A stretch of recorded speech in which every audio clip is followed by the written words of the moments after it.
DMO를 추진하는 과정 중에 이제 이런 강연을 하시는 것 같아서 저는 뭐 지역에서 DMO를 이제 운영하거나 만들어 본 경험은 없습니다.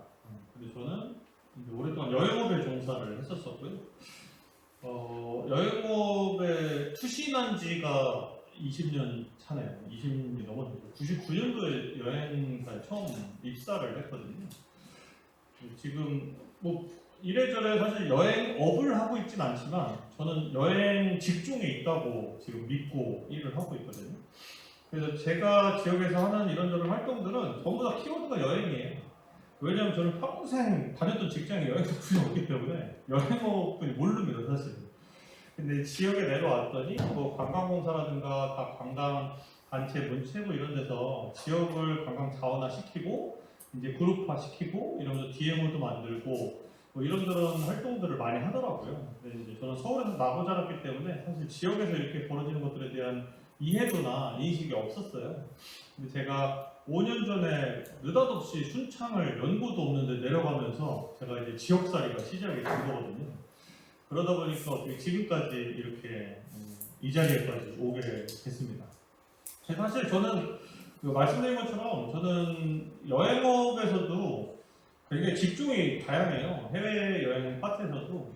근데 저는 희한하게도 이렇게 저희 부모님이 저한테 엉덩이가 풀렸다고 표현을 하는데 한 군데 오래 못 있어가지고 자꾸 여행사를 여기저기 옮겨다니고 그래서 허니문 하는 여행사도 있었고 배낭여행 하는 여행사, 패키지 하는 여행사 그리고 외국에는 현지 가이드도 했었었고요. 그리고 현지에서 이제 랜드사라 그래서 현지에서 손님이 오면 현지에서 이제 운영을 해주는 투어 회사가 있는데 그런 데서 근무를 하고 또 국내에서 가이드를 하는 국내 가이드로도 직종 한 5년 정도 근무를 했었었고요. 그래서 뭐 하나투어라든지 뭐 유수의 그런 회사들을 많이 다녔었어요. 근데 사실은 제가 여행업을 어렸을 때부터 한 20대부터 이제 여행업에 종사를 하다 보니까 저는 이상하게 우리나라랑 저랑 잘 안 맞다고 생각을 해서 자꾸 외국 가서 살려고 했었어요. 그래서 외국 가서 살려고 시도를 한 4나라 정도 했는데 계속 실패를 한 거죠.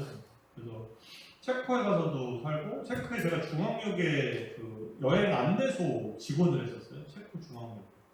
근데 뭐 이런저런 이유 때문에 잘 안 되고 태국에서는 또 현지 가이드를 하기도 하고 말레이시아의 코타키나바루라는 곳에서는 현지 가이드 팀장을 하면서 이제 현지 행사를 운영하기도 하고 뭐 이것저것 뭐가 이렇게 가도 잘 안 되더라고. 진짜 그런 데도 다 연고가 없는 데잖아요. 근데도 그냥 가서 무언가 관광 쪽으로 배운 게 그것뿐이 없어가지고 할 줄 아는 게 못 붙었으니까 하려고 했는데 잘 안 돼서 결국에는 다 포기하고 제가 호주로 갔거든요. 근데 마침 2007년도 8년도쯤에 호주 영주권을 막 퍼줄 때였어요. 그래서 학교만 2년 졸업하면 영주권 준다고 했고 그냥 여행업이고 뭐고 다 때려치고 영주권이나 얻고 살자라고 갔는데 호주 총리가 바뀌어가지고 영주권을 안 주더라고요. 졸업할 때 되니까. 그래서 인생이 참 이렇게 안 풀릴 수가 있나 싶어서 한국 왔는데 그때 한국 다시 들어온 게 2011년도인가 다시 들어왔는데 진짜 배운 게 진짜 여행뿐이 없어갖고 그때 이미 30대가 넘어갔으니까 중반이 넘어가거든요. 그러니까 다른 걸 할 엄두를 못 내겠더라고요. 그래서 사업을 해본 적도 없기 때문에 사업을 할 생각조차도 못했었고 그래서 다시 여행업을 해야 된다는 처지가 너무 제 스스로가 딱한 거예요. 그것뿐이 할 줄 아는 게 없어서. 그래서 이제 해외 인솔자를 좀 한동안 하다가 너무 피곤하고 유럽을 계속 그냥 왕복하고 한다는 것들이 너무 어렵고 힘들어서 사실 제가 유럽을 2011년도부터 2018년도까지 그 20년 가까이를 매년 많게는 1년에 10번, 적게는 한 번씩 해서 한 해도 거르지 않고 유럽을 다녔어요. 인솔하느라고. 그래서 하도 그렇게 자주 가니까 그냥 유럽이 뭐 집처럼 느껴지더라고요. 근데 그게 너무 피곤한 거죠, 이제. 나이가 30대 중반에 넘어가고 맨날 야간 열차를 타고 다니고 이러는 게 너무 힘들어서 도저히 못하겠다 그러는데 마침 하나투어라고 하는 우리나라 굴지의 그 투어 회사에서 우리나라 여행인데 아주 비싼 고품격 국내 여행 상품을 출시해가지고 가이드를 막 뽑을 때였어요. 저한테 이제 제안이 왔어요. 가이드를 한번 해보지 않겠냐. 근데 사실 원래 해외 파트에 있는 여행쟁이들은 국내 파트를 조금은 이렇게 좀 낮잡아 보는 경향이 있어요. 근데 저도 국내 가이드라고 하면 여러분들 흔히 생각했을 때 그렇게 좋은 이미지는 아니잖아요. 뭐 투어버스 해가지고 차 안에서 막 술 먹고 춤추고 노래하고 저도 그런 생각을 했는데 근데 그런 가이드를 저한테 해보려고 했는데 저도 별로 딱히 이렇게 생기지가 않더라고요. 근데 이제 얘기를 해주는데 이게 아주 고품격 상품이고 이 투어 요금 자체가 굉장히 높아요. 그 당시에 10년 전인데 2박 3일짜리가 48만원에서 50만원 사이였고 3박 4일짜리가 한 75만원 정도 그리고 6박 7일짜리 전국 일주가 있는데 전국 일주가 135만원인가 그랬었어요. 10년 전에. 근데 그 상품이 히트 쳐가지고 아침에 하나투어 본사에서 10대씩 출발하는 거예요. 그 버스가. 한 차에 30명씩 태우면 300명씩 출발하는 거예요. 아니 도대체 저 돈을 내고 누가 국내 여행을 오나 싶어서 봤더니 평균 연령이 70세예요. 평균 연령. 근데 이분들이 효도 관광을 오시는 분이 거의 한 분도 없어요. 다 자기 돈 내고 오시는 분들이에요. 그래서 저희가 그 현대백화점에서 2차로 손님을 또 태우는데 압구정도 현대백화점에 버스가 서 있으면 온갖 외제차들이 다 와가지고 기사가 내려서 그 뒷자리를 열어주면 그 손님이 내려서 저희 버스를 타서 가시는 거예요. 그러니까 제가 여행사에 그렇게 오래 근무해서도 여행객으로 오는 손님들의 백그라운드를 별로 저는 궁금해하지 않거든요. 제가 인솔을 모시고 가는 가이드 오래 할 때도 마찬가지인 게 왜냐하면 저는 여러분들을 모시고 제가 여행을 간다 그러면 여러분들이 뭐 하는 사람인지 저한테 굳이 중요하지 않거든요. 저는 순수하게 여행객으로 여러분들을 대하는 거죠.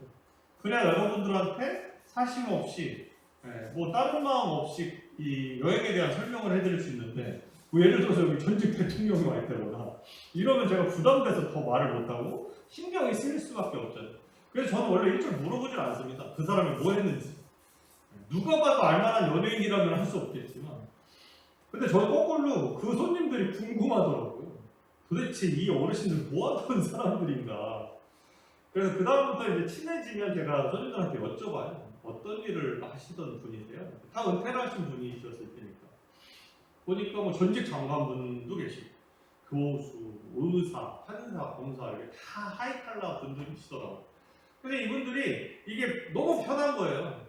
매 끼를 밥을 막 한정씩 회정씩 먹이고 저희는 평균 식사 비용이 한 끼에 25,000원 이하로는 먹지도 않아요.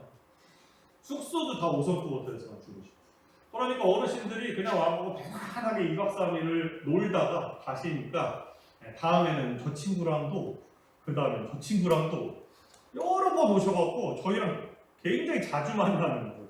그래서 제가 그런 굉장히 독특한 투어 가이드를 5년을 하게 됐어요. 저희는 한 회사에 5년 있어본 게 그 회사가 처음이자 마지막이었습니다. 근데 그게 국내 가이드를 하면서 저는 사실은 국내를 잘 몰랐어요. 그 가이드를 하기 전까지. 해외여행은 제가 말씀드린 것처럼 유럽을 그렇게 다니면서 뭐 로마나 파리나 런던 지하철은 표도 안 보고 갈아타고 혼자 다닐 정도로 하도 자주 가요. 근데 정작 우리나라는 여행해본 적이 별로 없었어요. 창피하게. 근데 국내 가이드를 그런 어르신을 데리고 투어를 하려고 하니까 그분도 굉장히 박학다식하고 똑똑한 분들인데 이분들한테 제가 역사 얘기를 해야 되고 저희 얘기를 해야 되니까 이분들을 이해시키고 설득시키려면 공부를 엄청나게 많이 해야 되더라고요. 제가 진짜 태어나서 공부를 그때 처음으로 그렇게 많이 해가지고 코피 쏟아가면서 국내 가이드라는 게요 이 시험으로 치면 시험 범위가 너무 넓어요. 뭘 물어보겠어요. 온갖 거를 다 물어보는 거예요. 지나가다가 오죽했으면 이 남쪽 지방은 서울이랑 다르게 나무랑 수종이 다르잖아요. 꽃도 다르고 지나가다가 버스 타고 지나가면 가이드를 불러서 저 나무 이름이 뭐냐고 물어봐요. 어르신들. 처음에 가이드 했을 땐 당황하죠. 가이드가 뭐든지 다 알고 설명해줘야 되는데 모르는 것만 물어보니까 그 다음부터는 제가 어르신들이 전화가 뭐냐고 물어보면 아 저건 가로수입니다. 그렇게 대답을 했어요. 그러니까 웃고 넘어가는 거예요. 그렇게. 그래서 5년을 하면서 제가 우리나라에 대해서 공부를 많이 하면서 우리나라가 굉장히 좋아지더라고요.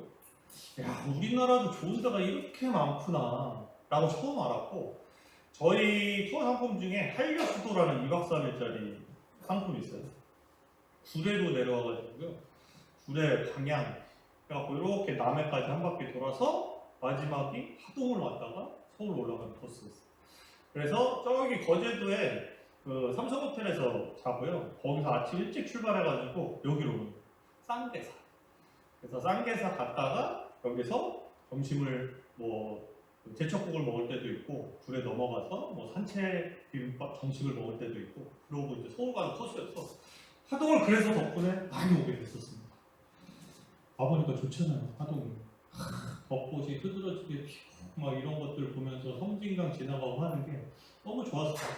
그래서 국내 가이드 하면서 제가 우리 투어 코스는 딱 정해져 있어서 그 이외 범위를 갈 수가 없잖아요. 그래서 제가 시간 날 때마다 우리나라 여행을 혼자 하기 시작을 했어요. 처음으로. 사실 해외는 제가 나라 수로만 따지면 거의 한 65개국 정도 여행을 한 것 같아요. 저희는 개국수가 사실 크게 중요하지 않아요. 맨날 간데 또 가고 또 가고 하니까 100개국 간 게 저희는 별로 이렇게 중요하지 않거든요.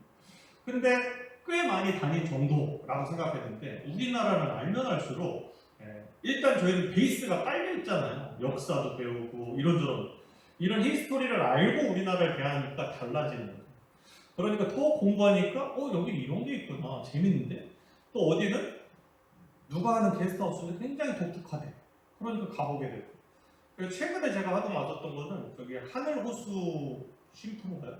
혹시 아세요? 제가 추구하는 인생이 약간 그런 과인데 그걸 보고 저런 분이 계시구나 그러고 한번 왔었고 그 다음에 왔었을 때는 여기 하동 공원인가요? 여기 있잖아요. 거기는 관광지도 아닌 것 같던데 지나가다 높은 데가 있어서 한번 올라가 봤는데 거기서 보는 경치가 너무 깜짝 놀라가지고 와 여기 뭐지? 그렇게 싶을 정도로 그래서 거기도 한번 갔던 기억이 나는데 그러다 보니까 이렇게 여행을 하게 되는 거죠. 그래서 2016년도에 날짜도 기억해. 6월 9일날 제가 머리 털라고 순창이라는 데를 처음 놀러 간 거예요. 여기 무슨 한옥 게스트하우스가 있다 그래가지고 놀러 갔죠.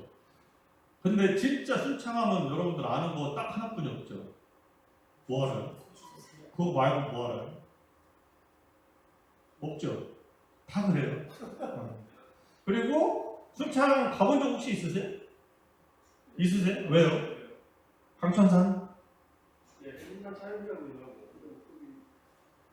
요강바에 있는데 요강바에 장군목에 맛있어요. 이런 분은 굉장히 드문 분인데 여기가 순창에서 멀지 않아서 가능한 일입니다. 서울 사람들한테 순창 와봤냐고 물어보면 저기 한강에서 가는 차이랑 똑같아요. 심지어 제가 2016년도 6월 9일날 순창 내려갈 때 그 고속버스 터미널에서 순창 한장이요 그랬더니 순천이요 그러는 거예요. 순창이요 그랬더니 춘천이요 이래요. 제가 고추장이요 그랬더니 순창 이러면서 표를 주더라고요. 저한테. 이 정도로 이해도가 낮은 데가 순창이라는 거예요. 갔더니 진짜 할 게 없어.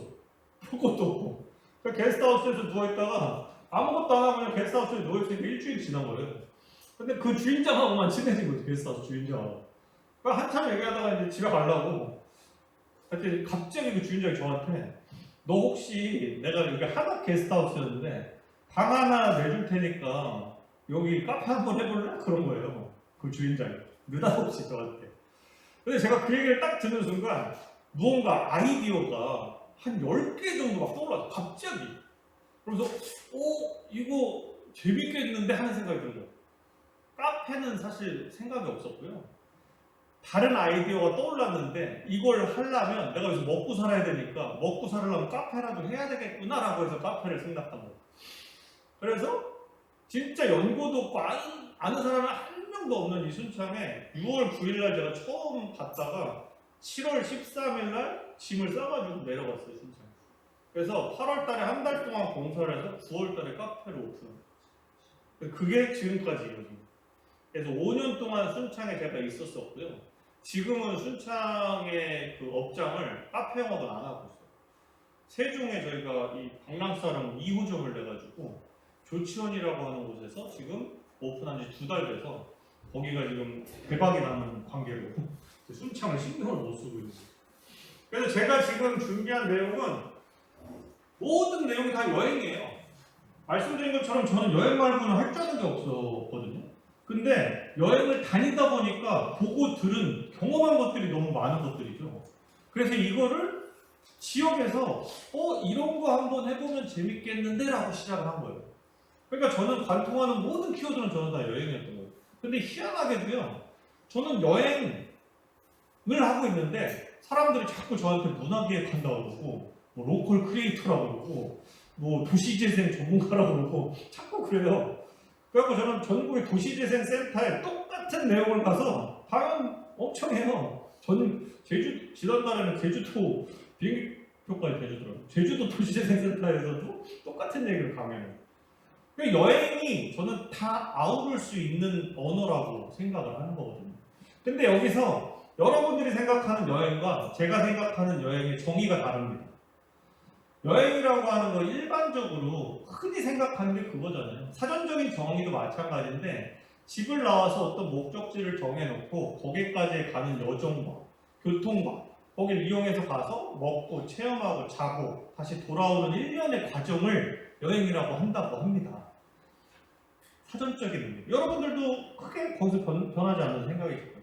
저는 어떻게 여행을 정의하냐면요, 지역에 있다 보니까 저희는 다 지역에 있잖아요. 하동에 계신 거고. 지역에 내려가 있을 때는 여행의 정의가 이유는 상관없어요. 이 사람이 하동을 왔을 때 놀러 오려고 하동을 온 게 아니어도 상관없다는 거죠. 이유야 어쨌든 출장으로 올 수도 있잖아요. 근데 어떤 이유든지 간에 여기 하동을 온 사람이 체류 시간을 가지고 건전한 소비 행위 하는 것을 저는 여행이라고 정의합니다. 그러니까 여행의 범주를 굉장히 저는 넓게 잡은 거죠. 그러면 답은 정해져 있는 거예요. 어떻게 하면 사람들 여행하게 할 거냐? 그러면 내가 컨텐츠를 만들어서 사람들을 하동으로 끌고 오면 되죠. 그래서 여기서 시간 두고 돈 쓰고 가게 하면 돼요. 그게 여행이지 뭐예요. 지역에 있으면 여행을 바라보는 게 그렇게 바라봐야 되는 거죠. 시간을 오래 잡아줘요. 왜? 그래야 밥 한 끼라도 더 먹고 커피라도 하나 더 사 먹고 잠이라도 잘 거 아니에요. 늦으면 술 먹고 자야 되니까. 그러니까 체류 시간을 길게 잡아두려면 길게 잡아둘 컨텐츠를 만들어야 된다는 거예요. 그냥 여기 와서 단순히 삼성궁 보고 저기 저기 제철국 먹이고 쌍계사 갔다가 가게 할 수는 없잖아요. 그럼 금방 갈 거 아니에요. 반나절이면 끝나는데. 그럼 어떤 컨텐츠를 집어넣어서 자꾸 할 거냐. 근데 최근에 제가 바라보는 하동은 굉장히 다양한 컨텐츠들을 만들고 뭐 젊은 층의 컨텐츠도 마찬가지지만 원래 있던 컨텐츠도 굉장히 이렇게 재밌게 비틀어서 하는 컨텐츠도 많이 봐서 저는 굉장히 하동을 요즘 재밌게 보고 있습니다. 어쨌든. 그래서 이런 시도들이 저는 굉장히 중요하다고 보거든요. 그래서 제가 소개해드리는 거는 어떻게 보면 굉장히 독특하기도 하고 뭐 저런 걸 다 했어? 뭐 이렇게 생각하실 수도 있는데 5년간의 그 시골살이에 고군분투하면서 어떻게 로컬 크리에이터라는 그 지칭까지 받게 됐는지의 과정이라고 보시면 돼요. 주제를 로컬 크리에이터의 생존계라고 잡아주셔가지고 저도 그거에 맞춰서 이야기를 해드리도록 하겠습니다.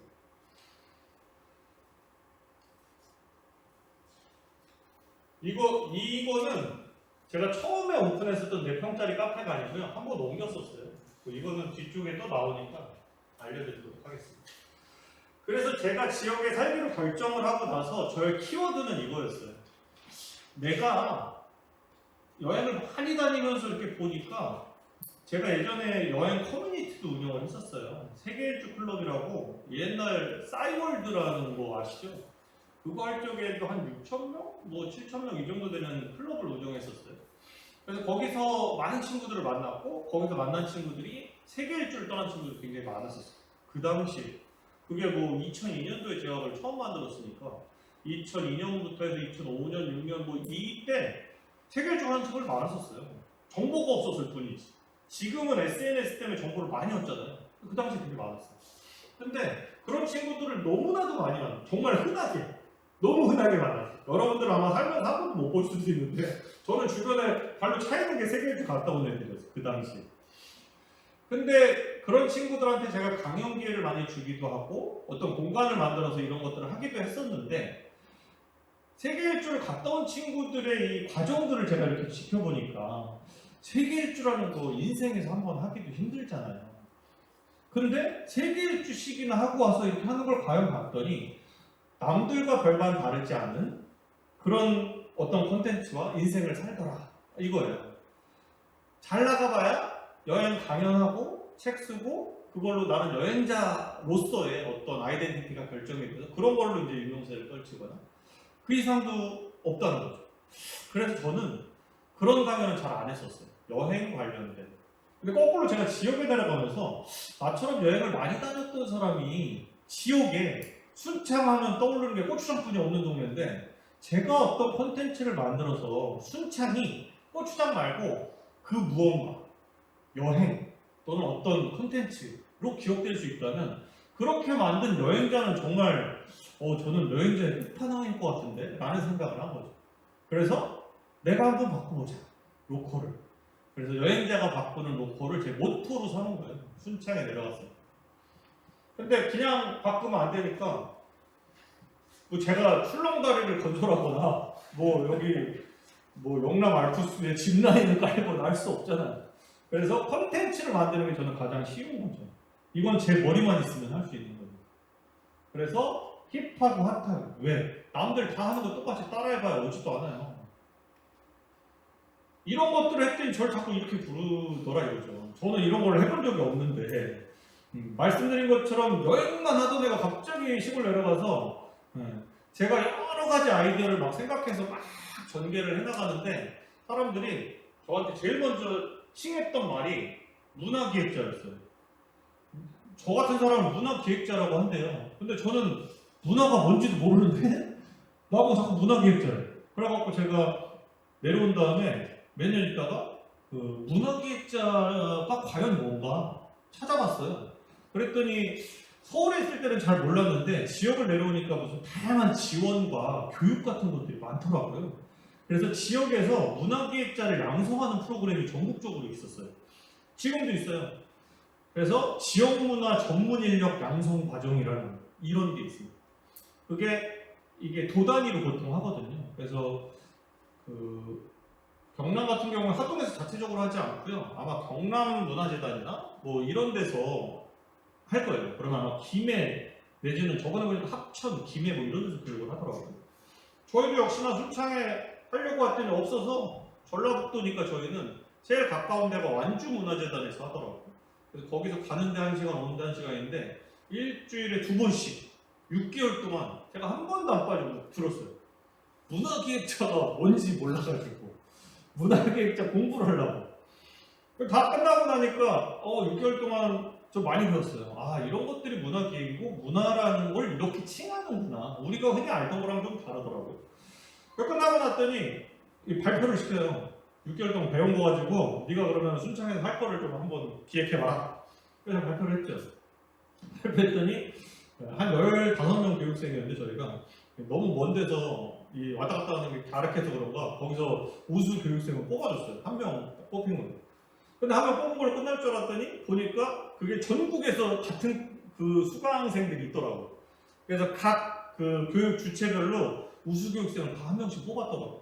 그래서 서울로 다 모이라 그래서 25명인가 모여가지고 3박 4일 동안 일본으로 연수를 보내주고 그 호텔에 머물면서 또 그 문화 이런 걸 교육을 시켜줘요. 그걸 끝나고 났더니 연말에 또 발표를 시키는 거죠. 이제 일본까지 갔다 왔으니까 문화기획을 뭔지 그래서 또 발표를 했어요. 발표했는데 거기서 1등 해가지고 문체부 장관상을 받은 거예요. 그랬더니 그 다음부터 저를 지칭하는 용어가 제가 장관상 받은 문화기획자로 바뀐 거죠. 문화기획자가 뭔지 몰라서 들어갔는데 그래서 지금도 똑같은 코스에 전국에서 지금 문화재단을 하고 있거든요. 그래서 제가 지금 말씀드리는 똑같은 내용을 문화재단의 지역문화 전문인력 양성과정에 가서도 똑같은 얘기를 한다는 거죠.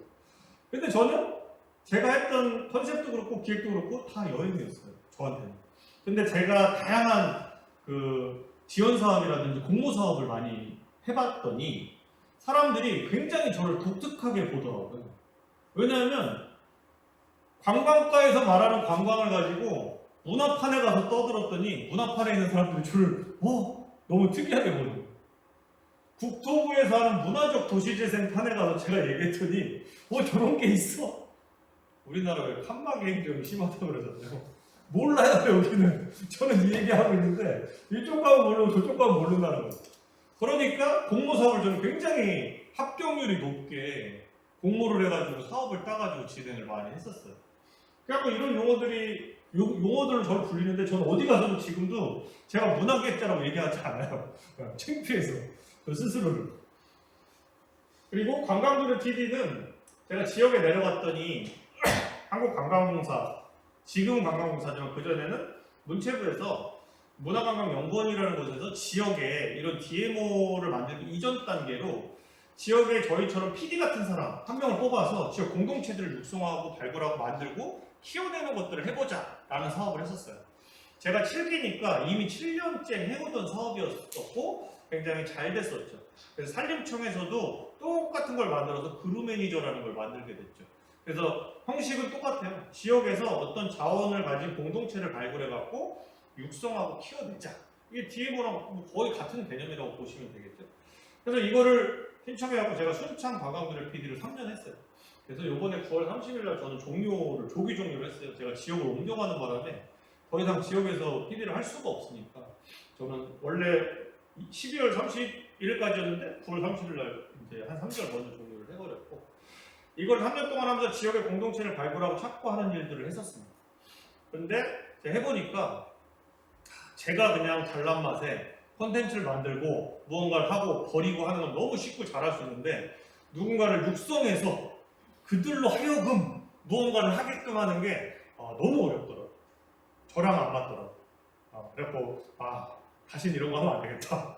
중간 지원 조직이라고 하잖아요. 이런 것들을. 이런 거 하시는 분들이 저는 굉장히 존경스러워요. 그다음 왜냐면 지역에 앞에도 잠깐 설명드렸지만 지역에 다양한 주체들이 있고 다양한 그룹들이 있는데 이들의 의견들을 다 모아서 어떤 하나의 이 플랫폼을 가지고 나가야 되는데 이 과정이 굉장히 순탄치만은 않다는 거죠. 너무나도 어려운 거죠. 그래서 경험을 해본 정도로 저는 만족하고 있고 잘할 자신은 없다. 근데 이제 로컬 크리에이터라는 말로 요즘 불리고 있습니다. 이 말 들어보셨나요? 로컬 크리에이터라는 표현을?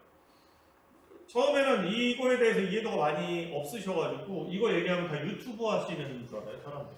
유튜브 하는 사람이라고 생각들 하시는데 신기하게도 제가 5년 전에 내려갈 때 저랑 비슷한 시기에 지역에 사람들이 와서 남들과 하지 않던 그 전에 비즈니스를 하면서 뭔가 독자적인 컨텐츠를 만들어 가면서 수익 활동을 하는 자영업자들이 많아지기 시작했어요.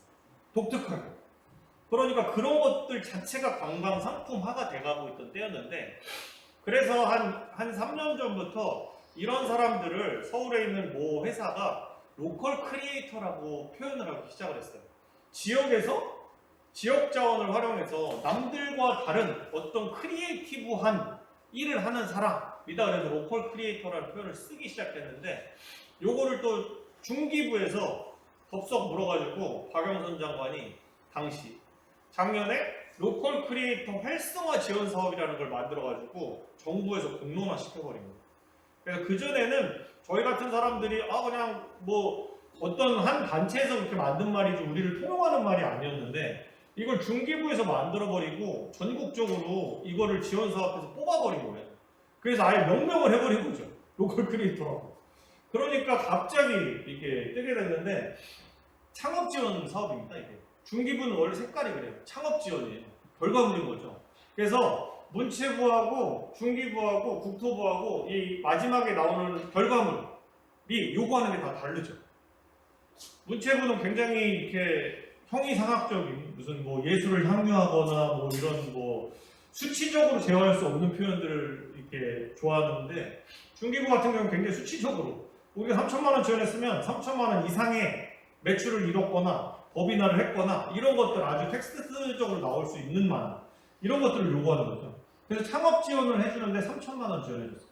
근데 이 창업 지원 사업이 굉장히 좋았던 이유가 청년에 대한 제한이 없어요. 나이 제한이 없다는 거죠. 그리고 남자 여자 제한도 없고 그리고 소재, 품목에 대한 제한도 없어요. 그냥 딱 하나 지역의 유무형 자원을 활용해서 만든 남들과 다른 크리에이티브함 끝이에요. 그러니까 지원자가 폭주를 한 거죠. 그래서 원래 전국에 140팀 뽑기로 했는데 3천 몇 팀이 와가지고 22대 1이었어요, 경쟁률. 그래서 저는 전북에서 이제 신청을 했는데, 그래서 전라북도 창조경제혁신센터라는 데서 이제 이런 걸 주관했는데, 거기서 주관했는데 전북에서는 14팀인가 뽑혔어요. 근데 가보니까요, 심사위원들이 로컬 크리에이터가 뭔지 몰라. 가보니까 그 첫 해 처음으로 제가 가서 봤더니 자기들도 몰라요. 근데 제가 그 전에 했던 것들을 막 보여주니까 그 사람들도 아, 저게 로컬 크리에이터인가 보다 해갖고 제가 1등으로 뽑힌 거예요. 근데 저는 그 당시 사업행사를 보면 목표가 없었어요. 거기는 그 전에 한 번만 쭉 나열했지 앞으로 뭘 하겠다는 게 없는데 심사위원들이 모르니까 저희가 뽑힌 거죠. 근데 더 재밌는 건 그걸 하고 나서 너무 재미를 본 거예요, 중기부가. 그래서 원래 한 번만 하기로 한 거를 추경 예산을 편성해서 또 했어요, 작년에. 2번을 한 거예요. 근데 그때도 또 경쟁자가 엄청 몰려갖고 대박이 난 거예요. 그래서 그걸 바탕으로 예산을 더 편성해서 올해 또 했어요. 상반기. 올해는 한 번만 하겠다 그래서 작년에 상하반기에 한 걸 묶어가지고 이번엔 250팀을 한 번에 뽑았거든요. 그래서 지금 250팀을 올해도 뽑았는데 하반기에 또 하겠대. 근데 이제 여러분들한테 기회가 될 수도 있죠. 네. 디에고 팀이 법인화를 하게 되면 로컬 크리에이터 사업을 딸 수 있으니까. 제가 알기로는 하동에서도 많은 분들이 된 걸로 저는 알고 있거든요. 그래서 어쨌건 이거를 연말에 그래갖고 뭐 상을 줘야 되니까 연말에 그 240팀 중에 올해의 로컬 크리에이터라고 12팀을 또 뽑았어요. 그리고 제가 또 뽑힌 거예요, 거기. 그래갖고 작년에는 중기부 장관상을 또 받게 된 거예요. 근데 이 과정을 쭉 저는 봐도 저는 계속 주장하는 게 저는 로컬 크리에이터인지 저는 잘 모르겠어요. 저 스스로 로컬 크리에이터라고 얘기하는 걸 좀 민망해요. 저는 그냥 여행자라고 얘기하는 게 편하죠. 저는 여행을 계속 하고 있습니다. 여행을 얘기하는 사람들이 저를 다르게 계속 보는 거죠. 근데 이게 아까 말씀드린 여행의 정의입니다. 그래서 이게 저는 답이라고 봐요. 여러분들이 DMO를 만들건 뭐 둘의 사업을 하던 관광 사업체가 되던 관광 업종에 종사를 하시던 다 좋은데, 그러면 거꾸로 여러분들이 사람들을 어떻게 모을 건데, 여기 하동에 내가 관광객 입장에서 여길 왜 와야 되는데? 여러분들도 똑같지 않겠어요? 가만히 바쁘고 일할 시간에 내가 왜 옆에 광양을 가야 되는지 이유가 있을 거 아니에요. 이유가 가야 되는 이유, 그 이유를 만드셔야 된다는 거죠. 여러분, 사람들이 여기를 와야 되는 이유가 뭔데? 하동에 뭐가 좋은데? 하다못해 사람이 좋아서, 내가 어떤 사람을 초대했는데 이 사람한테 정말 따뜻한 밥 한 끼 주고 정말 정성껏 이 손님 대접을 했다. 그럼 그 사람이 좋아서 또 와요. 그게 여행이거든요. 그런 이유를 만들어줘야 된다. 그런 이유. 그리고 그거는 절대 이길 수가 없어요. 여기에 암만 좋은 짚라인이 생기고 해도 한 번 타고 가지 2번 오겠어요? 3번, 4번 올까요? 2번은 올 수도 있겠죠. 재밌는데? 올 수도 있어요. 3번, 4번 안 와요. 근데 여러분들이 예를 들어 게스트하우스를 운영하는데 정말 따뜻하게 고향집 다니는데 고향집에 온 것 같은 느낌을 줬다. 그 사람 계속 와요. 계속 와요. 제가 게스트하우스 옆에 카페를 2년 동안 하면서 느낀 게 그거예요. 계속 와. 명절 때 갈 데가 없는 거예요. 나이 먹고 집에 가면 잔소리나 듣지. 시집도 못 갔네. 장가도 못 갔네. 그러니까 도망오거든. 게스트하우스. 명절 같은 데는 게스트하우스 난리 납니다. 거기서 모여갖고 자기들끼리 뭐 짝짝꿍하고 놀고 얼마나 재밌어요. 근데 그렇게 갈 수 있는 피신처가 돼준 거죠. 그게 그 외를 만들어줬습니다. 근데 그런 사람들은 계속 와요. 근데 이거는 정말 생각해볼 여지가 있어요. 나중에라도 저는 조금 제안 드리고 싶은 거는, 저는 여행 상품을 굉장히 많이 만들어 보기도 하고 제가 직접 가이드를 해보기도 했지만 어쨌든 결국엔 여행 상품을 만드셔야 돼요. 여러분들이 코스를 만들어야 돼요. 근데 그 코스라는 것이 그냥 단순하게 여행사에서 똑같이 하는 것처럼 어디 관광지 찍고 이렇게 하는 코스는 안 만드는 거랑 똑같아요. 저는 그런 코스는 만들 필요가 없다고 봅니다. 그럴 것 같으면 네, 우리가 무슨 양성된 어떤 가이드들이 나와서 똑같이 얘기하고 하는 이런 투어 말고 그냥 지역민들이 나와서 가이드를 한다든지 무언가 다른 지역을 느낄 수 있는 이런 것들을 만드셔야 돼요. 그런 것들. 아니면 진짜로 현지인 아니면 갈 수 없는 이런 데를 가요. 근데 하동은 지금 관광지로 핫하잖아요. 그런 데가 거의 없다는 게 단점이죠. 그런 데. 왜냐면 관광을 안 가는 데들은 그런 데가 많아요. 왜냐면 블로그 찾아도 안 나와. 관광지로 오는 데가 아니니까. 순창은 그런 데가 많아요. 그래서 관광지로 와야 이 사람들이 자꾸 블로그에 올리고 하면 다른 사람들이 또 오고 또 오고 할 텐데 관광지로 안 오니까. 그러니까 보석 같은 데가 너무 많아요. 근데 저는 하동도 아무리 관광객들이 많이 와도 그런 데가 지금 분명히 있을 거라고 저는 생각하거든요. 그런 데를 찾아내서 소개하고 알리는. 근데 거기가 또 유명해지면 또 다른데 또 제2, 제3의 이런 데를 찾아야 되겠다. 그러면 정말 하동이 관광으로서는 진짜 대단한 군이 될 수 있겠죠. 이게 제가 처음에 2016년도에 했던 4평짜리입니다. 4평짜리.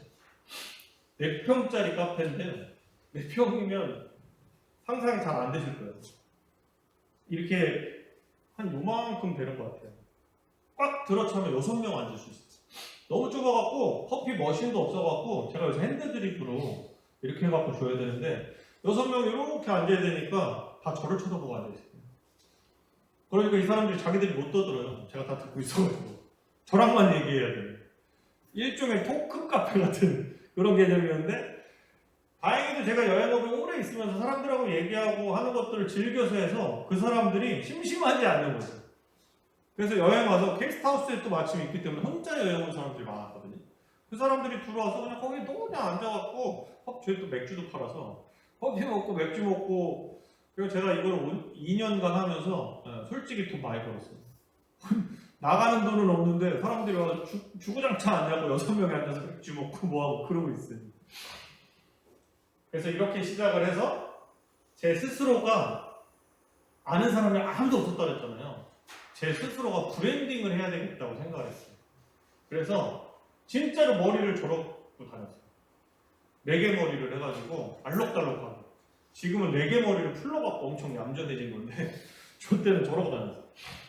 그리고 제가 저희 공간 이름을 방랑사롱이라고 한 이유는 프랑스의 사롱 문화를 따온 거예요.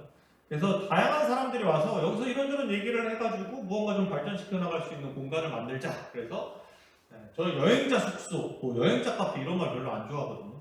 그래서 그냥 방랑사롱이라고 하는데 원래 사롱에는 이런 모임을 주관하는 어떤 마담이 있어야 돼요 원래. 근데 제가 마담이 아니니까 마담의 상대여인 무슈라고 저 스스로를 칭한 거죠. 사람들한테 소개할 때도 방랑사롱의 무슈입니다.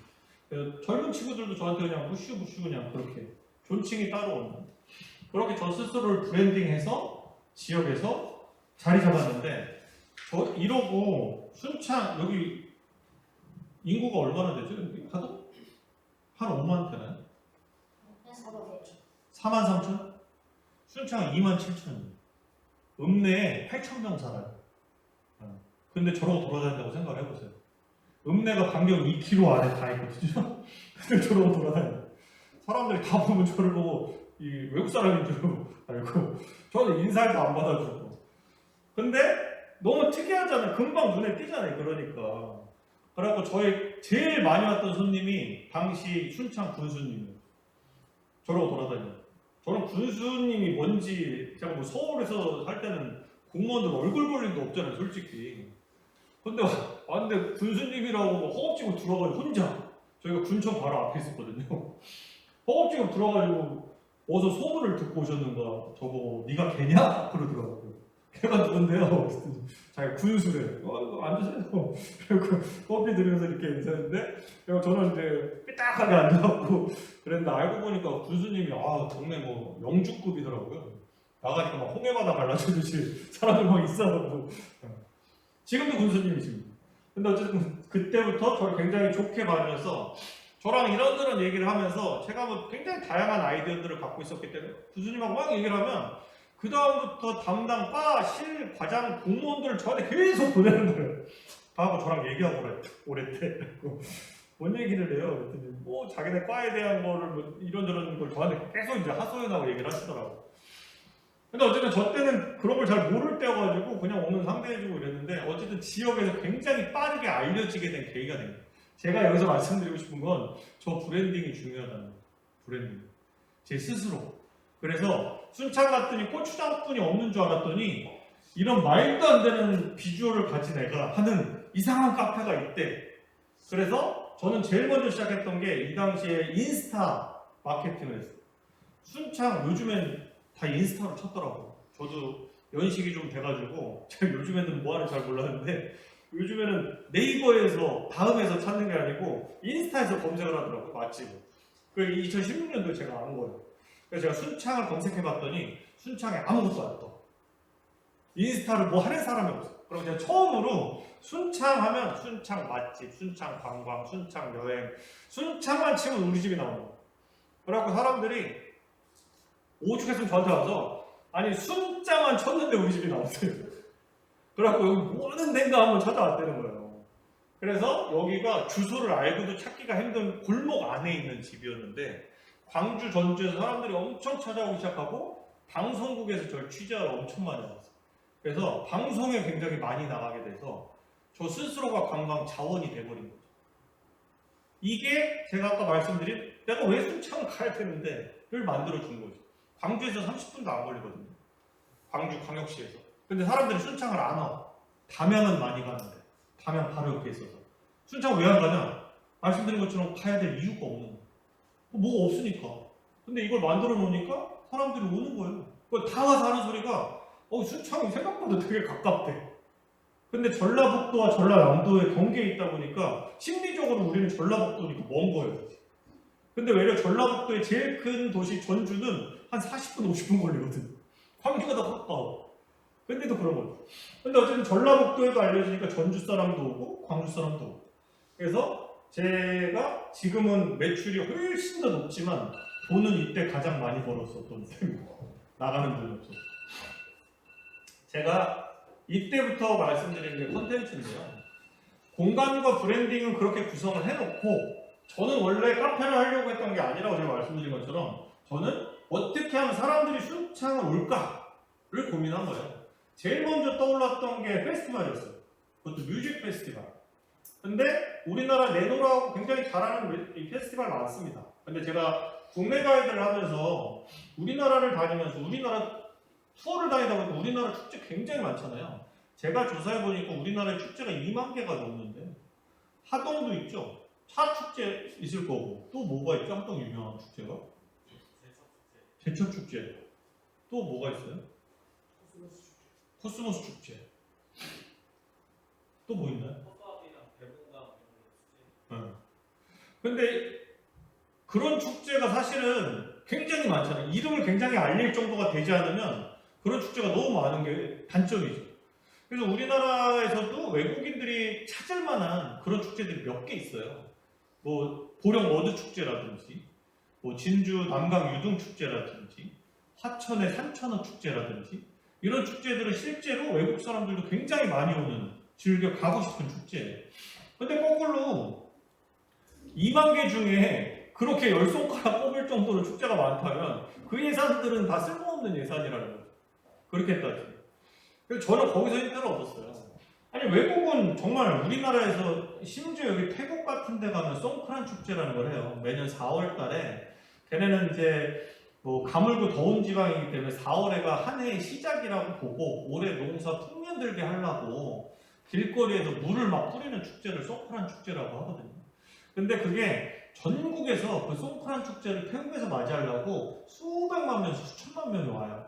심지어 우리나라 여행사에서도요, 여행철이 되면 거기 상품을 팔기 시작했어요. 옛날엔 그런 거 생각도 못 했는데 어느 순간부터 송크란 원정대라는 상품을 팔기 시작하더라고요.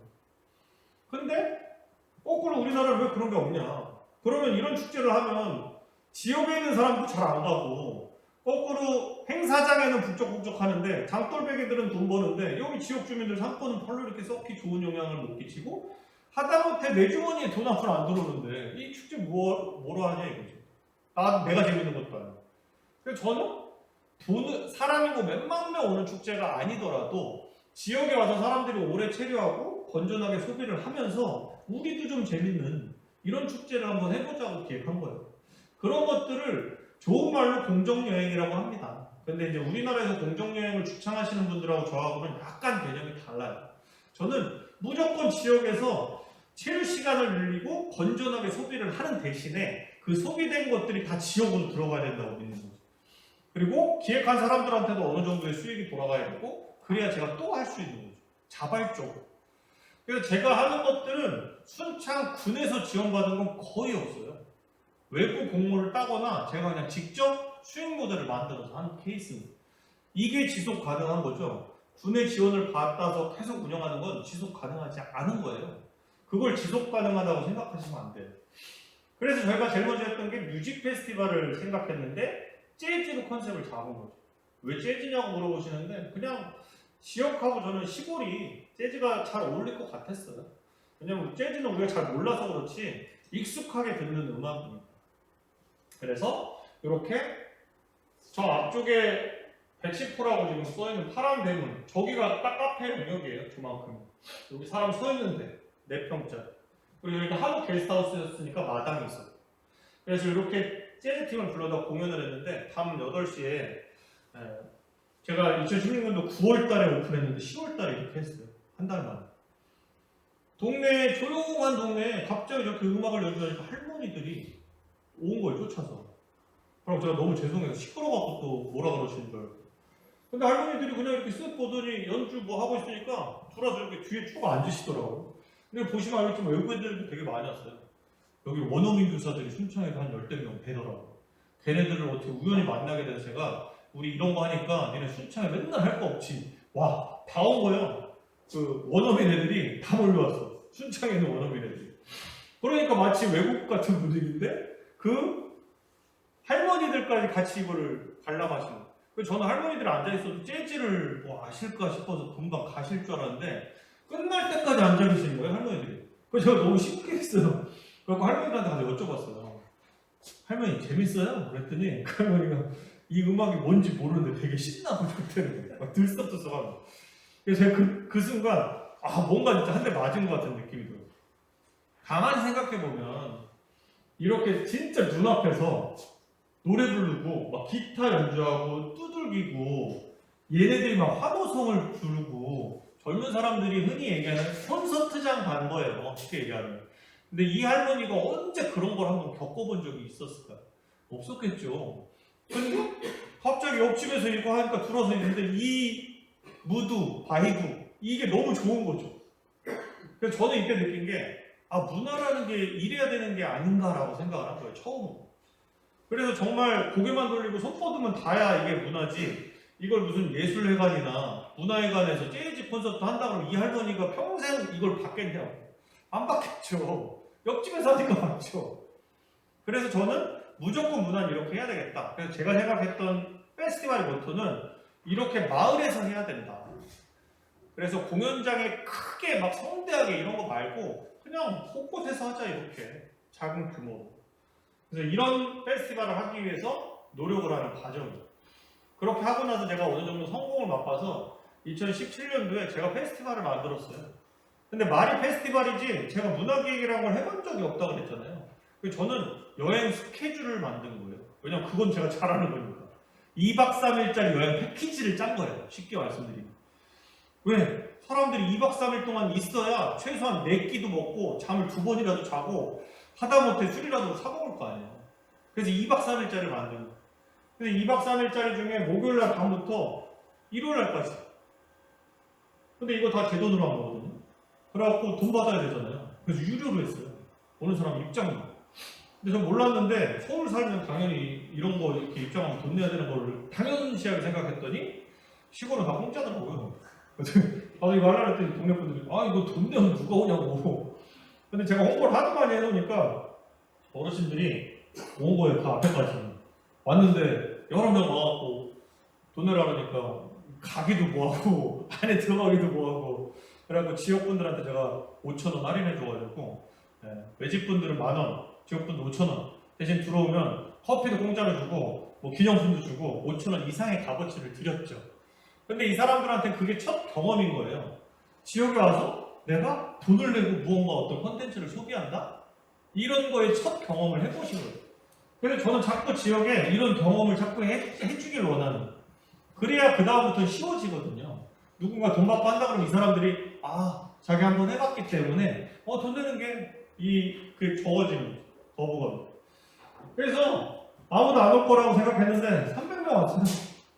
그럼 저도 돈 벌었죠. 근데 저는 저만 한 게 아니고 이렇게 기획을 하면서 지역의 관광을 좀 저는 알리고 싶어가지고 하기 전에 식당들을 찾아다녔어요.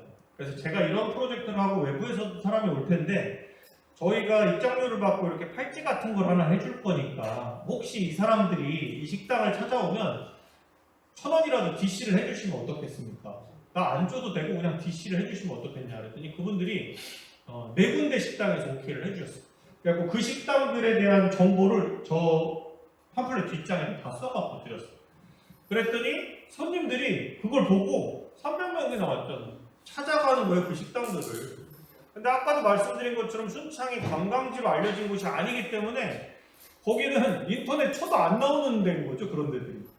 근데 갔는데 이거 막 흔들면서 저 여기서 왔어요. 그러니까 그 식당분들도 되게 의아하고 이게 신선한 거예요. 뭐지 싶은 거지. 근데 저랑 약속한 게 있으니까 어디서 왔냐 물어보고 하니까 타지에서 왔다 그러니까 얼마나 잘해줬겠어요. 여기 순창에 이런 거 먹으러 왔다 그러고 막 반찬이라도 더 주고 극진하게 대접을 해준 거예요. 그랬더니 오셨던 분들이 가셔가지고 SNS 블로그에 올리는 거예요. 자발적으로 바이럴 해주는 거죠. 그러니까 다른 사람들이 검색하다가 순창에 이런 데가 있어? 그러고 또 와. 그러니까 그 식당 주인들이 그게 반복되니까 이게 궁금한 거예요. 자꾸 자기네는 동네 사람들만 오던 식당이었는데 타지에서 자꾸 오니까 물어보는 거죠. 이분들이 어떻게 알고 왔냐고. 그랬더니 자기가 인터넷 보고 왔다고 하니까 인터넷 검색해보니까 예전에 여기에 오셨던 분이 써놓은 글을 보고 계속 오게 되는 거를 발견하신 거예요. 그 4군데 식당들이. 그러니까 그 다음부터 저를 만나면 이거 언제 또 할 거냐고. 말 그대로 자발적인 참여를 하는 거예요. 자발적으로. 제가 그분들한테 억지로 이거 또 하세요 얘기도 안 해요. 지금 저만 만나면 이거 또 하자고. 지금도. 그래서 굉장히 성공적으로 했는데 한번 하고 나니까 이제 전라북도 문화관광재단에서 이거 보고 저한테 돈 줄 테니까 한 번 더 하자고. 그래서 한 번 더 한 거예요. 그래서 돈을 받고 다양한 콘텐츠들을 만들어가지고 지역에서 했는데 이게 또 히트였던 게 제일 아래쪽에 있는 사이런트 디스코라는 걸 했어요. 제가 1차를 해보고 나니까 문제점을 발견했어요. 밤 8시 넘으니까 식당들이 다 문 닫아. 하여튼 그 정도는 아니죠? 그 정도인가요? 7시. 아니 저녁 시간 늦으면 밥도 못 먹을 정도가 되는 거예요. 근데 젊은 애들이 이 수백 명이 지역에 와서 무언가 소비할 마음과 준비는 돼 있는데 소비할 소비처가 없다는 거예요. 그래서 이게 문제다. 그렇다고 뭐 억지로 문을 열어두라고 그럴 수는 없으니까 무언가 컨텐츠적인 걸 만들자 해서 밤 9시 넘어도 할 수 있는 거를 사이런트 디스코라는 거 혹시 들어보셨나요? 사이런트 디스코? 잘 모르시는 분들은 제가 사실은 고향이 홍대 입구예요. 서울에. 고등학교도 홍대 입구에 있는 유일한 남자 고등학교를 나왔는데 그러다 보니까 옛날에 저희는 저런 문화를 굉장히 흔하게 접했었죠. 그 홍대 앞에 놀이터라고 하는데도 제가 언젠가 한 15년도 전인 것 같은데 갔는데 한 무리의 야밤에 사람들이 막 춤추고 놀고 있더라고요. 뭐 클럽 온 것처럼. 그래서 뭐지? 그러고 가서 봤는데 음악 소리가 안 나요. 조용한데 얘네들이 막 미친 듯이 춤추고 있는 거예요. 근데 보니까 다 헤드폰을 쓰고 있어요. 근데 이게 무선으로 연결돼 있어서 저기에 DJ 박스가 있는데 얘가 막 하는 게 무선으로 나한테 들려요. 그런데 조용히 아무 소리도 안 나요. 그래서 그걸 사이런트 디스코라고 하거든요. 제가 저게 갑자기 생각이 났어요. 그래서 서울의 수서문에서 저 장비를 공수해 왔어요. 순창으로. 그래서 밤 9시에 이 청춘들이 어디 가서 놀 데가 없으니까 이거로 풀어라. 그래가지고 이걸 했죠. 근데 여기서 제가 굉장히 인상 깊었던 분이 저희 카페 몇 번 오셨던 분인데 이 출산하고 나서 산후 우울증에 시달리시는 주부, 새댁이라고 해야 되나? 주부분이 한 분 계셨는데 이분이 이제 저희가 이런 페스티벌을 한다고 하니까 자기가 남편한테 허락 받고 친구들 주라고 놀러 오신 거예요. 애기 남편한테 받고 그렇게 신나게 노는 거를 정말 전 처음 봤어요. 근데 본인도 너무나 좋아. 왜냐면 너무 건전하잖아. 어디 무슨 이상한 나이트클럽 가서 한 게 아니고 게스트하우스 놀러 와가지고 거기 다 방 놔두고 그 마당으로 나와서 본 거니까. 근데 이게 재밌는 게요. 소리는 안 들리는데 자기가 너무 신나니까 자기가 주체를 못하고 나오는 추임새나 이건 들리거든요. 그러니까 이게 그냥 지나가는 사람이 보면 되게 이상해요. 웃기고. 근데 또 이런 이상한 소리가 자꾸 나니까 아까 나타나셨던 그 옆집 할머니들이 또 오신 거죠. 뭐가 자꾸 시끄러워가지고. 그래서 그날도 또 제가 죄송하다고 그랬더니 이 할머니들이 이 광경을 보고 박장대소를 하고 있는 거예요. 미친년들 춤추고 있다고. 그리고 동네 할머니들 한 10분이 나오셔서 의자를 쭉 깔아드렸는데 이분이 진짜 1시간 동안 박수 치면서 노시더라고요. 할머니들이. 그거 보고. 근데 저는 그때 되게 어떤 점을 느꼈냐면 이런 문화 자체가 제가 홍대에서 봤던 젊은이들이 하는 최신의 요즘 애들 노는 문화라고 생각했는데 이게 인구 27,000에 순창 시골에 왔는데 이 할머니들도 같이 즐길 수 있구나. 이 할머니들이 경험을 못 해봤을 뿐이지 경험하면 너무 즐겁게 함께 할 수 있는 문화라구나 하는 걸 이때 처음 느꼈어요. 그래서 굳이 할머니들은 무슨 뭐 붓글씨 써야 되고 무슨 한글 써야 되고 판소리 해야 되는 게 아니구나 라는 걸 처음 느낀 거죠. 그래서 이게 저 앞으로 기획하는 거에 아주 큰 영감을 줬어요. 그래서 그 다음에 만들었던 게 제 재즈 페스타인데 처음 말씀드린 것처럼 공연장이 군청 앞마당이고 식당이고 카페고 이렇게 여러 군데 공연장을 나눠놓고 시간대를 달리하니까 사람들이 거기를 보려면 계속 여행을 해야 돼요. 동계를. 그래서 처음에 이걸 섭외할 때 제가 쫓아다니면서 이런 걸 제가 할 건데 대관을 좀 해주십시오. 그랬더니 다 싫대. 식당이랑 카페에서 손님 싫어하는데 손님 가면 어떡하냐. 근데 제가 부탁하고 해가지고 4군데를 섭외해서 대관료까지도 제가 드리고 그래서 공연하면 1시간 공연하면 싹 끝나서 치워드리고 이렇게 해드렸는데 재밌는 건 손님들이 우르르 갔는데 점심때 공연한다고 해서 갔더니 식당이에요. 근데 배고파하는데 마침 식당이니까 거기서 단체로 다 주문해서 먹으면서 공연을 봐. 끝나고 나니까 카페로 이동해. 먹고 나니까 카페 왔네? 카페에서 음료도 또 다 주문해서 가. 그러니까 이 주인들이요. 대관료도 줬는데 단체 손님 몰고 간 거잖아요. 매출 올려줬죠. 끝나고 청소 싹 해서 나왔죠. 그 다음부터 저를 또 만나면 언제 또 할 거냐고 계속 묻는 자발적인 참여자들이 더 늘어난 거예요. 이제는. 그래서 굉장히 성공적으로 대체를 했었었고 그러다가 이제 2년이 지나는 바람에 제가 2년 운영해보니까 아니 페스티벌은 지금 몇 번 했는데 아니 지역에 뮤지션도 없고 뭐 공연할 데도 없는데 제가 백날 하는 게 무슨 의미가 있나 싶어서 내가 공연장을 만들어야 되겠다라고 생각을 한 거예요. 근데 여기도 아마 마찬가지일 텐데 타지 사람들한테 집을 잘 안 팔더라고요. 그래서 집 구하기가 너무 힘들어서 한 6개월을 이때 제가 처음으로 군 청년 창업 아이디어 경진대회에 나가고 제가 1등으로 뽑혀가지고 지원금을 받았거든요. 자보다 50%로. 근데 공간을 못 구해가지고 제가 군을 4번을 찾아가서 그냥 반납하겠다고. 아니 뭐 집이 구해줘야 뭘 하지. 그래가지고 결국에 다시 구해보라고 군에서 저를 설득해가지고 소개해준 데가 여기 공장단지에 버려진 고추장 공장을 저한테 소개해준 거예요. 여기 지금 저 안에 쌓여있는 다 고추장 10년 전에 망해가지고 10년 본 고추장들이 쌓여있는 공간을 소개를 해줬어요. 사진 못하고 임대를 했죠. 그래서 이렇게 바꿨습니다. 찾아보니까 저온 창고를 카페로 개조한 데는 없더라고요. 농협 창고를 개조한 데는 많은데 저온 창고는 없더라고요. 안에가 이렇게 생겼어요. 저온 창고니까 안에 냉각 팬이 있고 그래서 이렇게 바꿨습니다. 그래서 공연을 굉장히 많이 했고 저분은 지금 신춘블루스 팀이 와가지고 코로나 때문에 공연할 데가 없는데 제가 불러줘서 너무 감사하다고 자기 순창 머리털라고 처음 와봤대요. 오민호 선생님이. 근데 제가 사실 이건 여담인데 이걸 하면서 지역의 청년 뮤지션들을 발굴하고 지금 키우는 작업을 하고 있어요. 우연찮게 오픈하자마자 군대 제대할 무렵에 청년이 찾아왔었어요. 자기가 원래 고등학교도 밴드부였고 음악을 하고 싶은데 지역에서 특히나 시골에서 이런 음악을 하는 게 쉽지 않아서 서울을 가야 되나 이런 고민을 막 할 때 오픈했을 때 와서 잘 모르겠지만 일단 제대하고 한번 와봐라 그랬는데 제대하고 이 친구가 찾아왔더라고요. 알바를 3개를 하고 있대요. 네, 밤에 잠도 못 자고.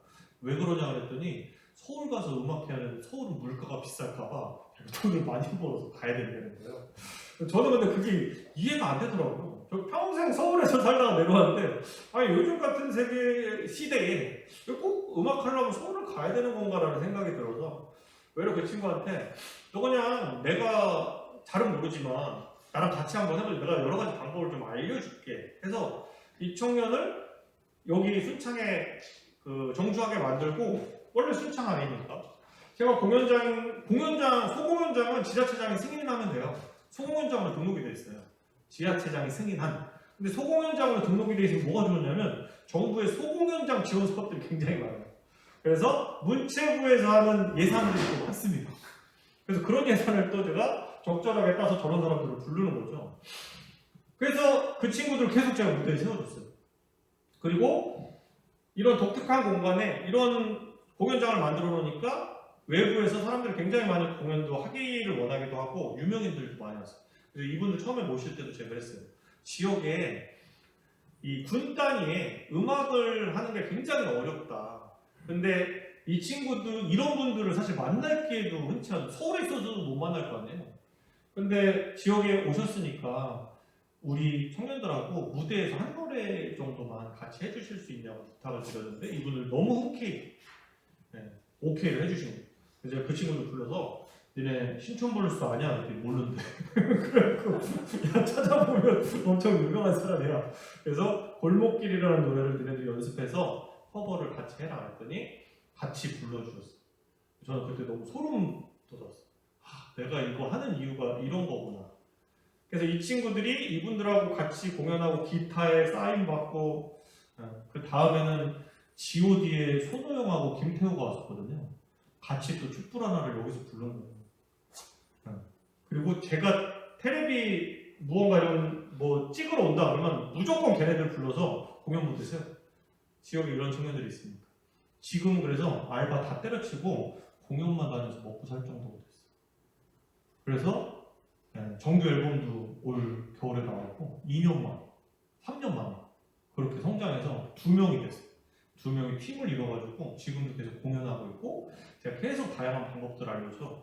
그래서 저는 이거 하면서 진짜 뿌듯한 게 그거. 군 단위에서 활동하는 이 예술가들을 키워냈구나. 자립 가능한 정도까지. 그게 저희 다른 거 사실 이거는 뭐 큰 업적이랄 것도 아니고. 아까 그 장관상 받은 프로젝트는 이거였어요. 그래서 지역에 좀 가까운 데서 사람들이 그 문화를 좀 경험할 수 있는 공간을 만들고 싶다 그래서 순창이 재즈로 물들다라는 프로젝트를 제안을 했고 그게 이제 장관상을 받게 된 건데 그래서 상금을 좀 주셔서 제가 2019년도에 매주 라이브 공연을 했어요. 재즈 라이브. 서울에서도 망해간다는 그 재즈 라이브 공연장을 순창에서 해가지고 그래도 꽤 많은 분들이 왔다 갔다 했어요. 그래서 아까 말씀드린 것처럼 공연장으로 등록이 돼 있으면 이런 사업들을 할 수 있는데 전라북도 문화관광재단에서 민간 문화시설 기획하면 지원해주는 이런 것도 제가 따서 뭐 신촌블루스니 뭐 레게니 뭐 이런 좀 다양한 장르들을 경험해보자. 그냥 제가 문화는 잘 모르는데 지방 오니까 문화라는 것이 취사 선택이 안 되고 그냥 복지랑 똑같은 말이에요. 군에서 누구 불러다가 그냥 무료로 공연해주면 가서 구경하고 우리도 뭐 보고 싶은 공연이 있고 찾아가고 싶은 공연들이 있는데 그게 아니고 군에서 그게 작동이 안 된다는 거죠. 그래서 저는 작은 단위지만 조금 우리들이 좀 듣고 싶은 이런 것들을 좀 불러보자. 그래서 다양한 장르들을 불러서 했는데 할 때마다 저희는 10,000원이었어요. 거의 저희가 최대 수용 인원이 한 50명 정도를 잡고 있는데 막 60명까지 와갖고 이때는 코로나 중요도 시골이어가지고 조금 덜했어요. 그러니까 사람들이 굉장히 많이 왔었어요. 근데 뭐 다양한 일들을 그래서 하게 돼서 뭐 지역에서 독서 문화 캠프니 이런 것들도 기획을 하게 되더라고요. 본의 아니게. 이런 것들도 기획해서 하게 되고 지역 해설사분들 계시잖아요. 근데 이분들을 제가 만나보니까 잘하시는 분들도 물론 있습니다. 물론 잘하시는 분도 계시죠. 근데 일단 이 스탠스가 다른 거죠.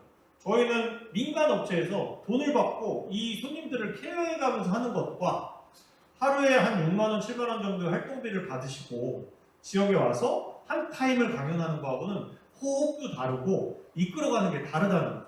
근데 이분들이 열정이 너무 넘치셔가지고 정해진 시간 내에 자기 120%를 쏟아내시려고 하는 분들이 많아요.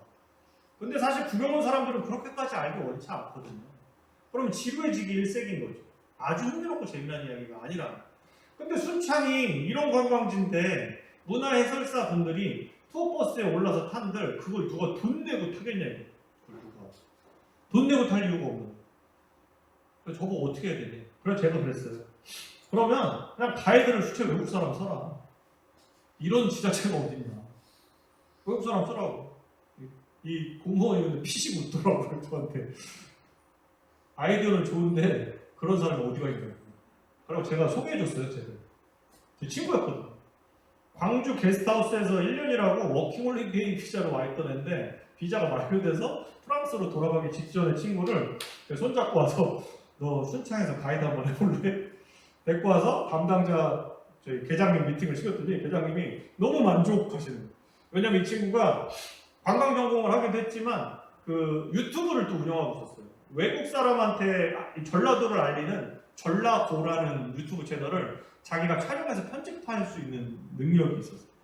그런 거를 보여주니까 계장님 너무 좋아하고 바로 그 팀장님까지 미팅 당일날 팀장님도 너무 좋아하시고 갑자기 군수님한테 전화해서 이러이러한 친구가 있다고 당일날 군수님까지 다 보고 군수님도 너무 흡족해 하신 거예요. 그 당시에 저기 한국말 한마디도 못했거든요. 제가 옆에서 통역해줬는데 다 못해. 그래서 일단 이 친구는 프랑스 돌아간 다음에 이제 어떻게 이 친구를 그럼 가이드를 해야 되느냐 이 계장님이랑 이제 찾아본 거죠. 근데 이게 외주나 하청을 줘갖고 운영하는 시스템이 아니고 군에서 직영으로 투어버스를 돌려야 되는 상황인데 그럼 이 친구가 공무원 돼야 되는데요. 거기서 가이드 하고 있어요. 그래갖고 한 6개월인가 8개월을 뭐 계속 출입국관리사무소니 뭐 외교부니 와 이렇게 질의하고 해가지고 지금 현재 저 친구 신분이 구급 공무원이에요. 순창군청 계약직. 그래서 3년 처음에 왔을 때 5년 계약하자고 군에서 너무 어렵게 비자를 받아. 이 비자가 대사관 직원하고 똑같은 비자예요. 이거 5년 갖고 있으면 영주권 바로 나오는 비자. 우리나라에 갖고 있는 사람도 몇 명 없는 비자를 갖고 우리나라 순창군청 공무원으로 취직이 된 건데 5년 하자 그랬더니 이 친구 자기 20대거든요. 이제 막 30 됐을까? 젊어요. 근데 자기가 젊은데 외국 사람들은 마인드가 그래서 그런가 뭐 앞으로 몇 년 있다가 자기가 어떻게 될지 모르는데 5년씩 어떻게 계약을 하느냐 2년만 계약하겠다는데 안 된다. 그래서 절충을 해서 3년 계약을 한 거죠. 3년 계약을 했는데 하자마자 코로나가 터진 거예요. 그래가지고 1년 동안은 일도 안 했어. 아무것도 안 하고 그냥 출근해가지고 한국말만 배우고 근데 지금 3년이 지났거든요. 그래갖고 자기가 먼저 계약 연장하자 그래갖고 지금 또 계약 연장해서 저한테 맨날 만날 때마다 제가 항상 그러거든요. 이 코로나에 여행업이 다 나자빠지는 때에 이 투어 가이드로 공무원이 된 케이스는 아마 몇 분이 없을 거다. 자기도 저한테 굉장히 고마워하고 있는데 제가 노렸던 거는 이런 거거든요. 아니 어떤 지자체가 이런 외국인이 더더군다나 저렇게 서양 여자친구가 가이드하는 데가 어디가 있어요. 다문화 가정도 아니고 그냥 생짜 외국 사람인 거죠. 그러니까 당연히 이슈가 될 수밖에 없어서 어서와 한국은 처음이지에도 나왔고 이웃집 찰스에도 나왔고 계속 언론에 노출되고 있죠. 그러니까 사람들이 얘 보러 와요. 지금 그 TV 프로를 보고 어떤 분이 이쁘다고 한복 10벌 보내오셨어요. 입고 하라고. 팬들이 생기는 거죠. 그래서 사람들이 순창을 안 오던 동네인데 순창? 거기 가면 외국인이 가이드한대. 순창에 관심 있는 게 아니고 이거 보러 온다. 그래서 지금은 이게 어떻게 발전했냐면 얘가 이제 영어로 투어하는 세션을 만들었어요. 지역에서. 그랬더니 거꾸로 지역에 있는 중고생들이 신청해요. 내 지역에 대한 이야기를 영어로 하는 걸 들으려고. 의외로. 그리고 다른 지역에서도 그 영어로 하는 걸 듣기 위해서 영어 세션이 외려 더 빨리 마감이 돼요. 지금 현재는 그런 상황. 그래서 다른 지역하고는 다른 거죠. 다른 데서는 안 하니까. 이게 그 차별점이고 순창을 왜 와야 되는지에 대한 이유를 만들어주는 거예요. 지금은 어쨌든 잘하고 있습니다. 유튜브도 잘하고. 이거는 조금 다른 얘기인데 지역에 이제 이런 일들이 필요한데 하는 사람이 없잖아요. 워낙 인구가 적고 하다 보니까 뭐 이런 문화 기획이라는가 이런 것들을 해본 사람이 없어서 제가 보니까 지역의 청년 농부들이 저를 찾아오고요. 이 무렵에. 그래서 농가 30몇 농가가 모여가지고 농업기술센터에서 이렇게 묶어준 브리핑을 많이 하더라고요. 농업기술센터에서. 그래서 청순 밥상이라는 브랜드를 만들어줬어요. 청정한 순창의 뭐 자연을 당신의 밥상에 올려드립니다. 뭐 이런 브랜드를 만들어줬나봐요. 그래서 홍보비로 한 뭐 5천만 원인가를 받았는데 자기네들이 집행하고 알아봐야 되는데 아는 사람이 없으니까 저한테 이걸 의뢰한 거예요. 그래서 제가 제안을 한 게 그럴 것 같으면 수채 그냥 우리 유튜브 한번 해보자. 원래 홍보비가 저 용도가 아니었는데 그냥 유튜브 한번 해봅시다. 그냥 농가 유튜브 이렇게 찾아보니까 다들 그냥 뻣뻣하게 앉아서 자기 상품 뭐 어색한 연기하면서 그런 거만 있더라고요. 그런 거 하지 말고 그냥 인간극장 컨셉으로 그냥 가서 사람들하고 얘기하고 이 사람들을 좀 알리는 걸로. 그래서 이제 저희가 홈페이지랑 연동이 되니까 이 사람들 제품 사고 싶으면 거기랑 연동돼서 타고 들어오게 SNS 마케팅까지 저희가 같이 해주겠다. 이렇게 제안을 해가지고 오케이를 한 건데 이거는 그 첫 해. 제가 일단 우리의 컨셉은 아주 명확하게 우리가 무슨 정식 KBS 방송국도 아니고 어쨌든 바이럴을 위주로 우리가 찍어야 되는 거니까 일단 코드는 B급 감성에 대표님! 완전 받아.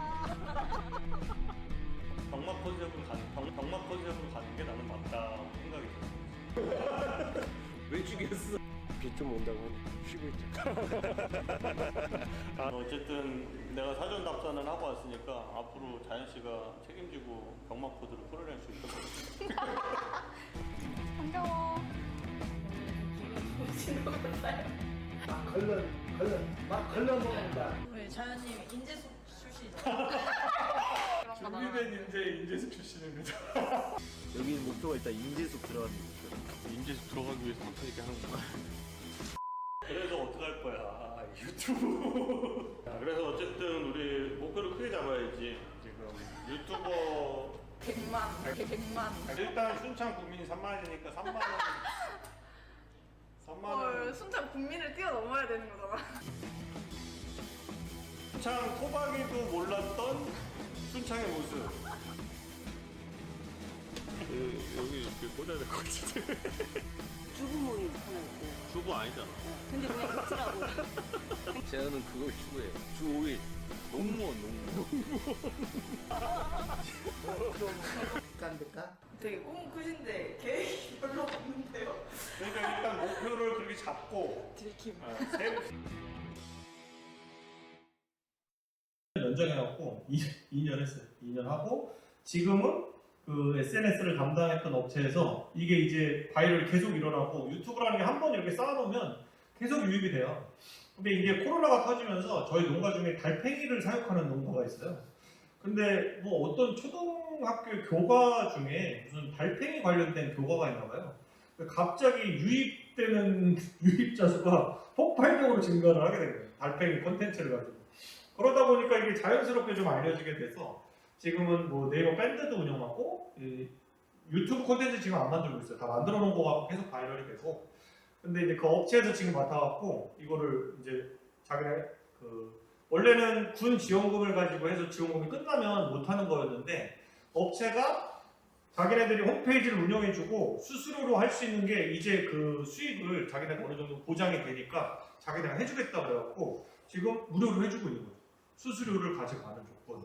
그래서 SNS 마케팅을 농민들이 실제로 하기가 너무 어렵거든요. 아무리 하라고 교육을 시켜도 하기 힘들어요. 근데 이거를 대행해주고 제품만 생산해주는 거죠. 그래서 지금은 굉장히 잘 돌아가고 있습니다. 저희도 그래서 이제 저희 컨텐츠는 아나운서랑 유튜브 채널에 계속 쌓아두고 있는 중이고요. 저희 페스티벌이 이게 마지막이에요. 코로나 때문에 2020년도에 못해가지고 19년도에 마지막으로 했는데 아까 제가 쭉 말씀드리면서 주민들이 자발적으로 참여하기를 원하는 사람들이 계속 많아졌다 그랬잖아요. 이분들이 다 참여한 겁니다. 이게. 그래서 이게 실제로 군에서 지원금은 500만 원뿐이 없었어요. 근데 자발적으로 참여해서 제가 다른 데 공모 사업과 이런 것들을 다 끌어모아가지고 거의 한 5천만 원짜리 가지고 하루 페스티벌을 한 거예요. 근데 그 처음부터 말씀드렸던 여러 장소에서, 그래서 공연 장소도 8군데로 늘어났고 공연팀도 외국 뮤지션까지 와갖고 20팀이 넘게 참여를 해서 이날은 지역에서 순창이라고 하는 데는 다른 분위기를 좀 보여주자. 그래서 순창 바이브라고 페스티벌 이름을 정했고 다양한 주체들이 자발적으로 이렇게 무언가를 했던 그런 페스티벌이 됐는데 코로나 때문에 계속 못하고 조금 아쉽긴 한데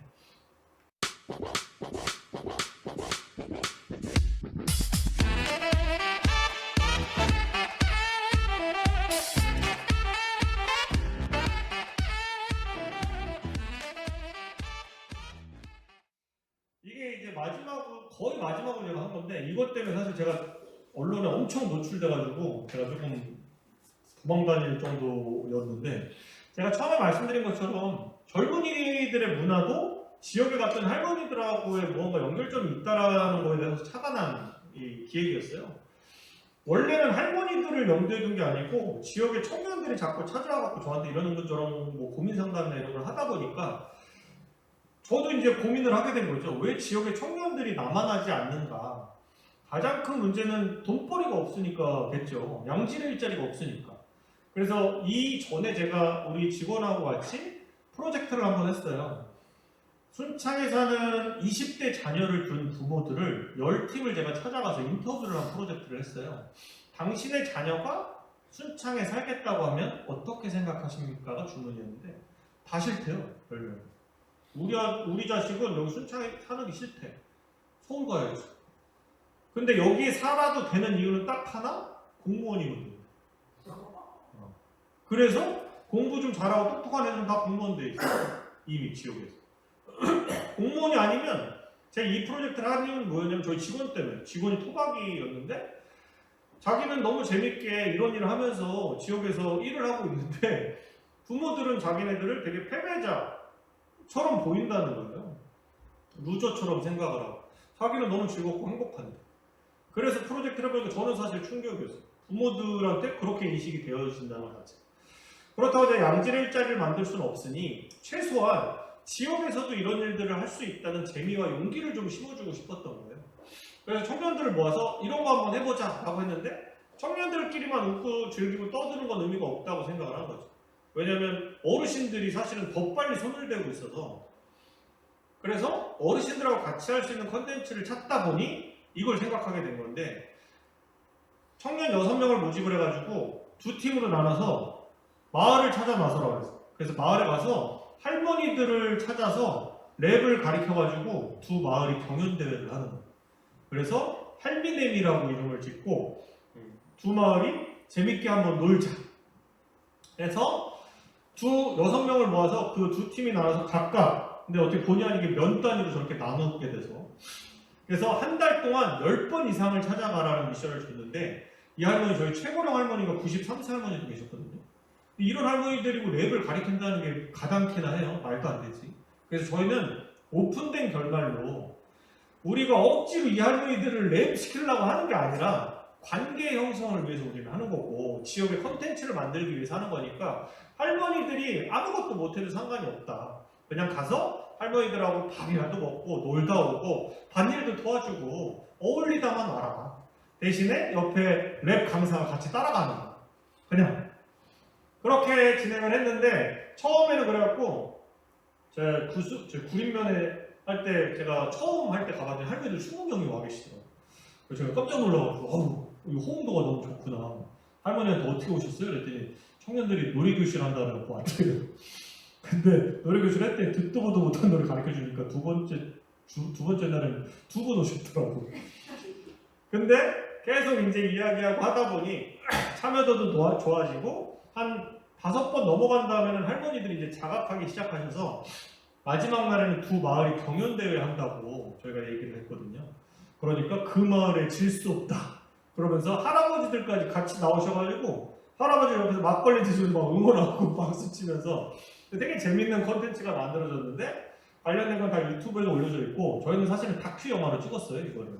그래서 영화제 출품하려고 했는데 찍고 나서 코로나 터져가지고 영화제가 다 막 엎어지고 그래서 결국엔 개봉을 못하고 저희 그냥 유튜브 채널에 개봉해놨습니다. 누구나 다 보시게 하려고 한 30분짜리 정도거든요.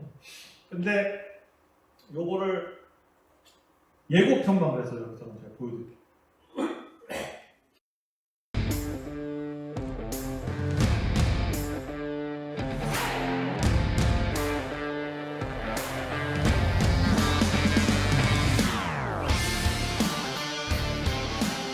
구리는 해문산 굴을 좀 들고 아름다운 구리는 해문산 에이요 좀 세게 에이 에이 구야 랩이 노래냐고 흉봤더만 내가 랩을 할 줄이야.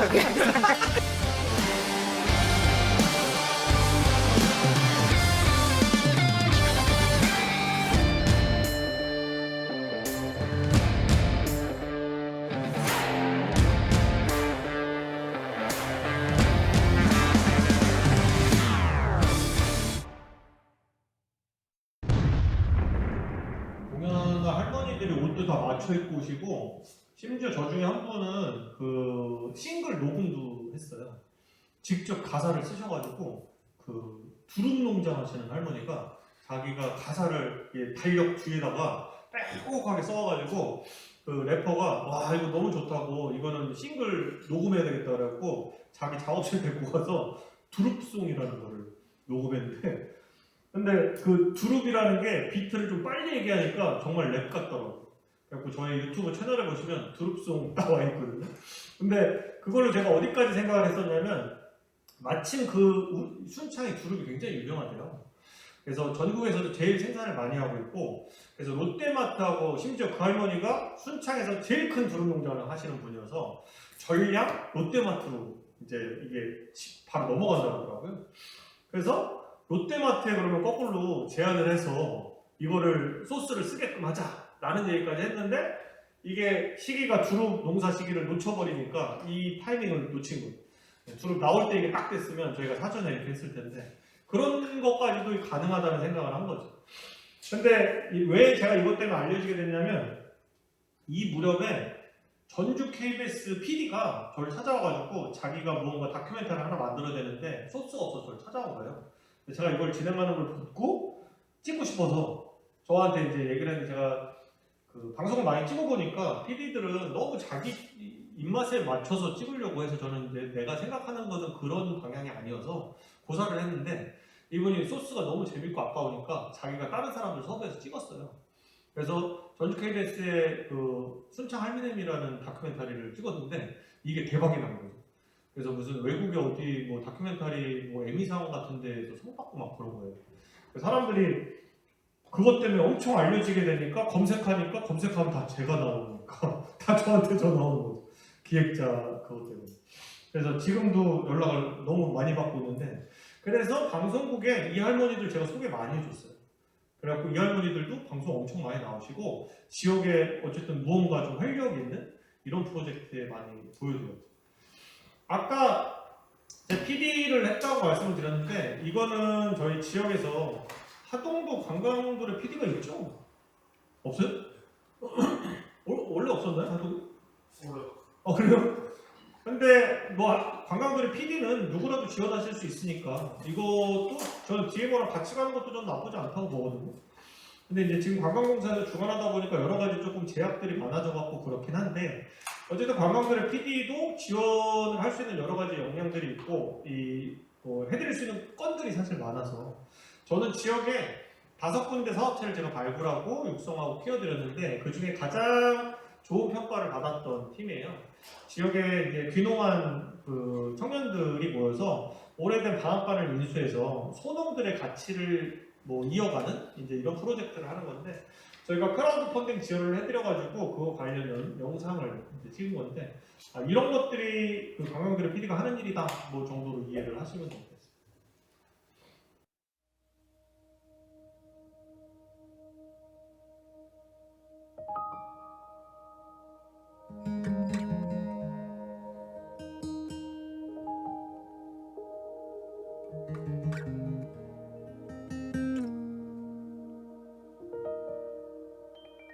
단일한 품종을 대량으로 생산해야 유리한 현재의 농업시장 체계에서 소농들이 굉장히 많은 어려움을 겪고 있는데요. 이렇게 소량으로 생산한 생산물을 방앗간에 가지고 가면 돈도 안 될 뿐더러 손만 가고 번거롭다라는 이유로 사실 받아주는 곳이 많지 않기도 해서 우리가 역할을 해야겠다라고 생각을 했고, 이제 우리나라 농가의 80% 이상을 차지하고 있는데 그분들이 우리 농업의 근간이거든요.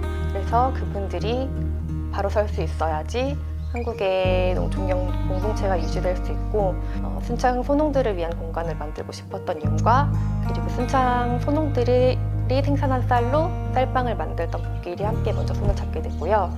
그리고 소농들을 위한 일을 하고 싶었던 메리가 합류해서 현재 상근자는 3명으로 이 공간을 지키고 있습니다.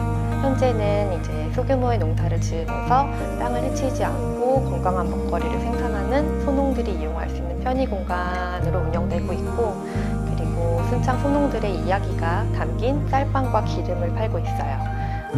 앞으로는 순창 소농들의 생산물을 가공해서 할 수 있는 순창 소농만의 브랜드를 만들 생각이고, 나아가서 순창의 공간들과 사람들의 이야기를 잇는 순창의 관광 거점으로의 역할을 하고 싶습니다.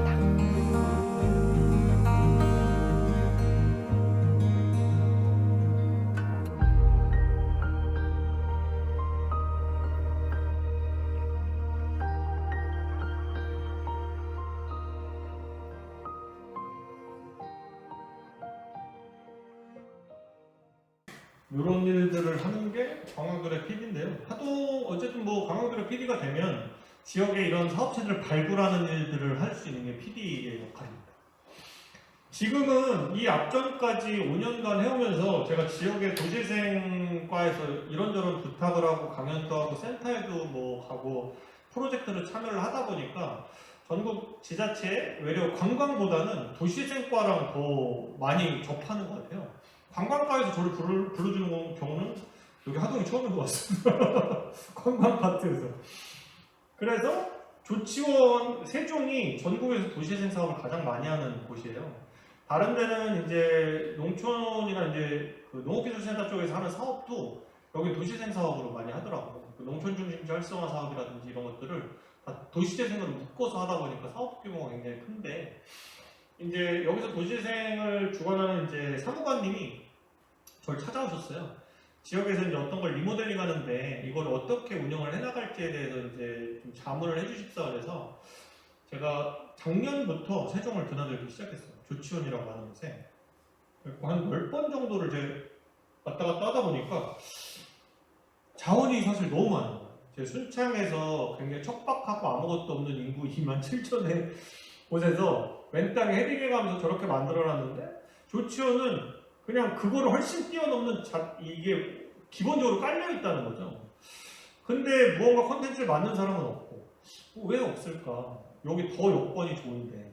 그러다가 이제 제가 기회를 틈틈이 노리다가 이제 팀을 구성하게 됐죠. 두인지 프로젝트라고 저희 친구들을 이제 구성하게 된 거예요. 조치원이 왜 좋으냐면, 옛날엔 잘 나가는 거 아시죠? 조치원이. 국도 1호선이 지나가는 곳이었고, 경부선 철도가 놓여지고, 뭐 이런 공간이에요.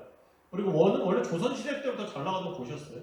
이태원, 장원, 조치원이 똑같은 원자를 쓰는데, 이게 원래 국가 관영 숙박시설이 있던 곳을 저 원자를 쓰는 공간이었던. 그래서 진짜로 실제로 저 옆에 지도처럼 숙박시설이 있다 보니까 거기에는 상업시설이 발달할 수밖에 없죠. 관리들이 머무는 공간이었기 때문에.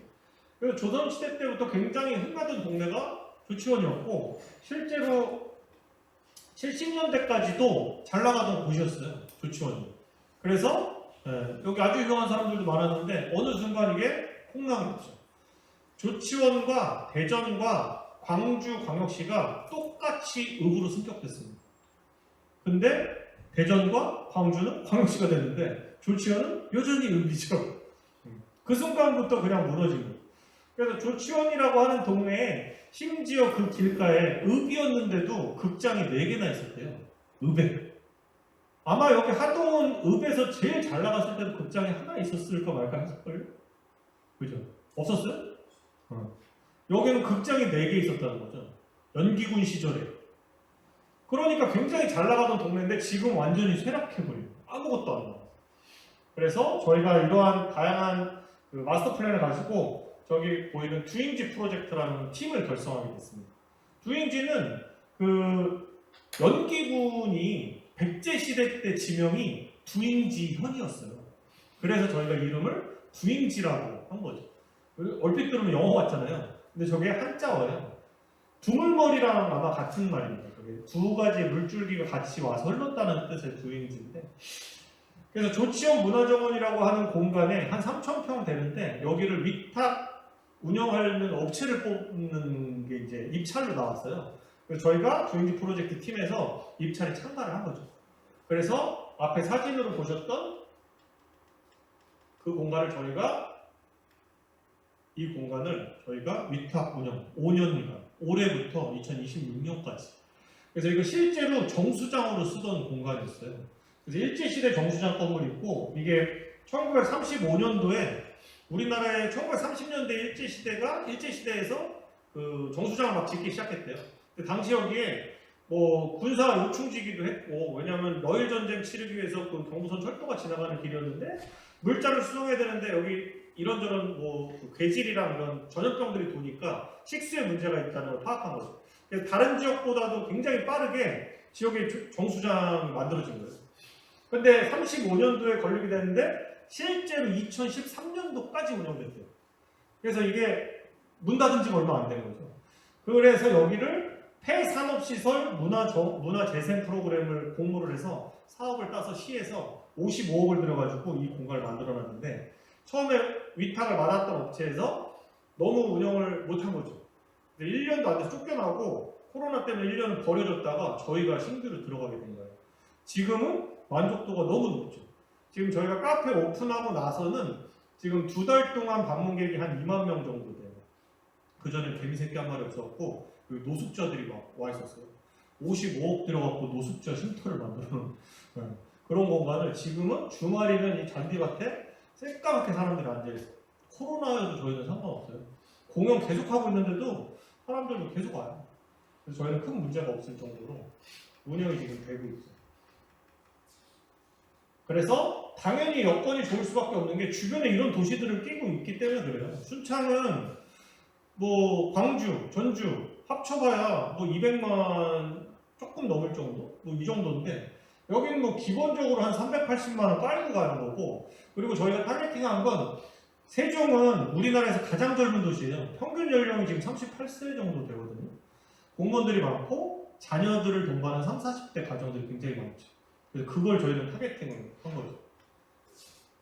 그래서 공간이 그 아까 빨간 건물을 원래 카페로 하는 게 아니었는데 저희가 들어가고 나서 담당 과에서 그 건물을 카페로 써도 된다. 등록문화재로 지금 절차 들어가 있는데 저희가 지금 카페로 그래서 리모델링을 쓰고 있습니다. 그래서 이런 식으로 저희가 공간을 바꾼 거죠.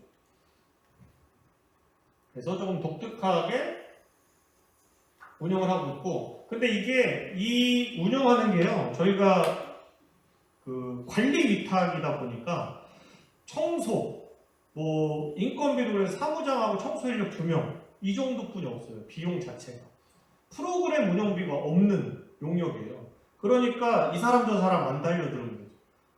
그러다 보니까 저희가 하게 된 건데, 그래서 이런 사업들을 저희가 따서 하는 거죠. 이거는 지역문화진흥원 사업인데 3억 7천짜리 사업이에요.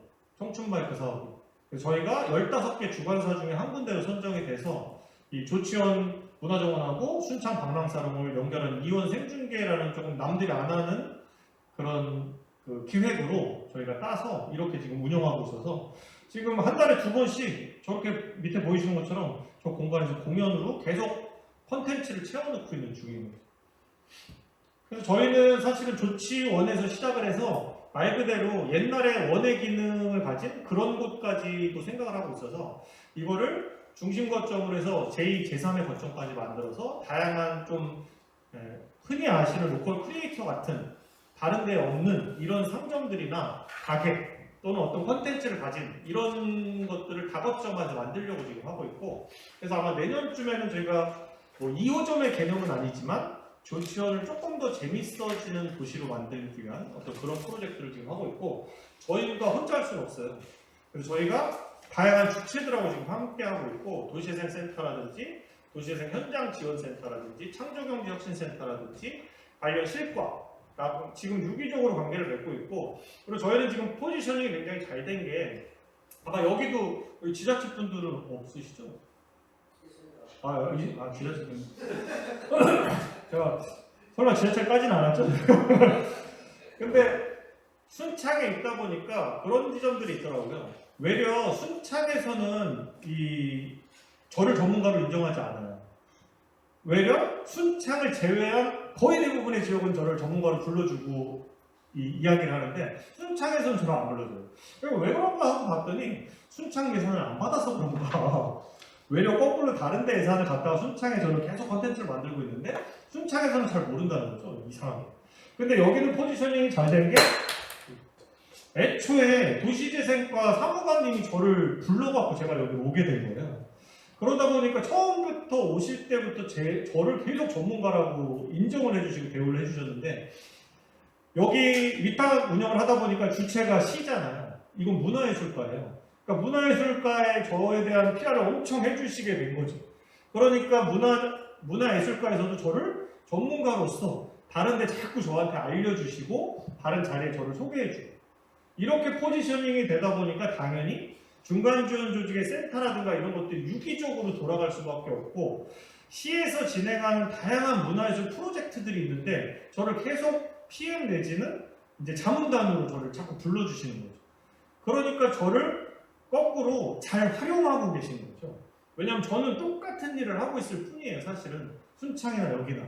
근데 이분들이 저를 잘 활용해 주시니까 제 역량을 더 끄집어내서 하고 있는 거고, 그래서 지금은 저를 가장 잘 이제 뽑아먹고 있는 게 세종 창조경제혁신센터에서 저를 아주 엄청나게 뽑아먹고 있어서 지금 로컬 크리에이터 페스티벌을 전국 권역을 나눠서 지금 진행을 하고 있는데, 충청 권역은 제가 입찰 프로그램을 제안하기도 했고 그걸 입찰 과업지수도 만들어서 제가 다시 땄어요, 그 사업을. 그래서 저희는 12월 27일 날 여행 영화제 컨셉으로 로컬 페스타를 지금 운영을 하고 있어요. 그래서 처음부터 지금까지 저는 쭉 얘기하는 거는 여행이에요, 여행. 계속 얘기하는데 이거를 저를 활용하는 과라든지 센터라든지 중간지원 조직에서 그 입맛에 맞게 가공해서 제가 대접을 해드리는 것 뿐인 거죠. 어쨌든 저의 이 목표는 지역에 어떻게 하면 사람들이 올 수 있을까? 그냥 오는 게 아니고 당연히 머물고 돈을 써야 된다는 거죠. 제가 조사해보니까 2020년 이 문체부에 이런 그 리포트가 있어요. 전국 17개 광역 그 단체로 나눠가지고 관광객들이 그 지역에 얼마나 머물고 얼마나 돈을 쓰고 왔냐는 게 굉장히 디테일하게 나와 있습니다. 세종은 17개 중에 17위예요. 꼴찌예요. 그래서 보니까 지금 현재는 관광객들이 3,000원 지출하고 0.07일 여행한답니다. 근데 향후 5년 동안 제가 그래도 하루는 있고 한 7만 원 정도는 쓸 수 있게 만들자라는 걸 목표로 잡고 있고요.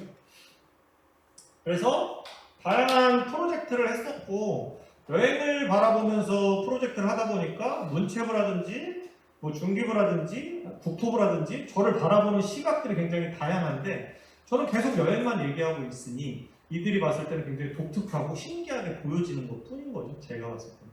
그래서 여러분들도 똑같이 여행 관련 DMO를 만들고 조직하시겠지만 그냥 여행만 바라보지 마시고 조금 다른 시각에서도 한번 바라보시고 다른 관점에서도 한번 해석해 보시려고 하신다면 그게 남들한테는 굉장히 센세이션하고 이렇게도 하동을 바라볼 수 있나? 또 이렇게도 하동을 여행할 수 있나? 라고 비춰질 수 있지 않을까 라고 생각을 합니다.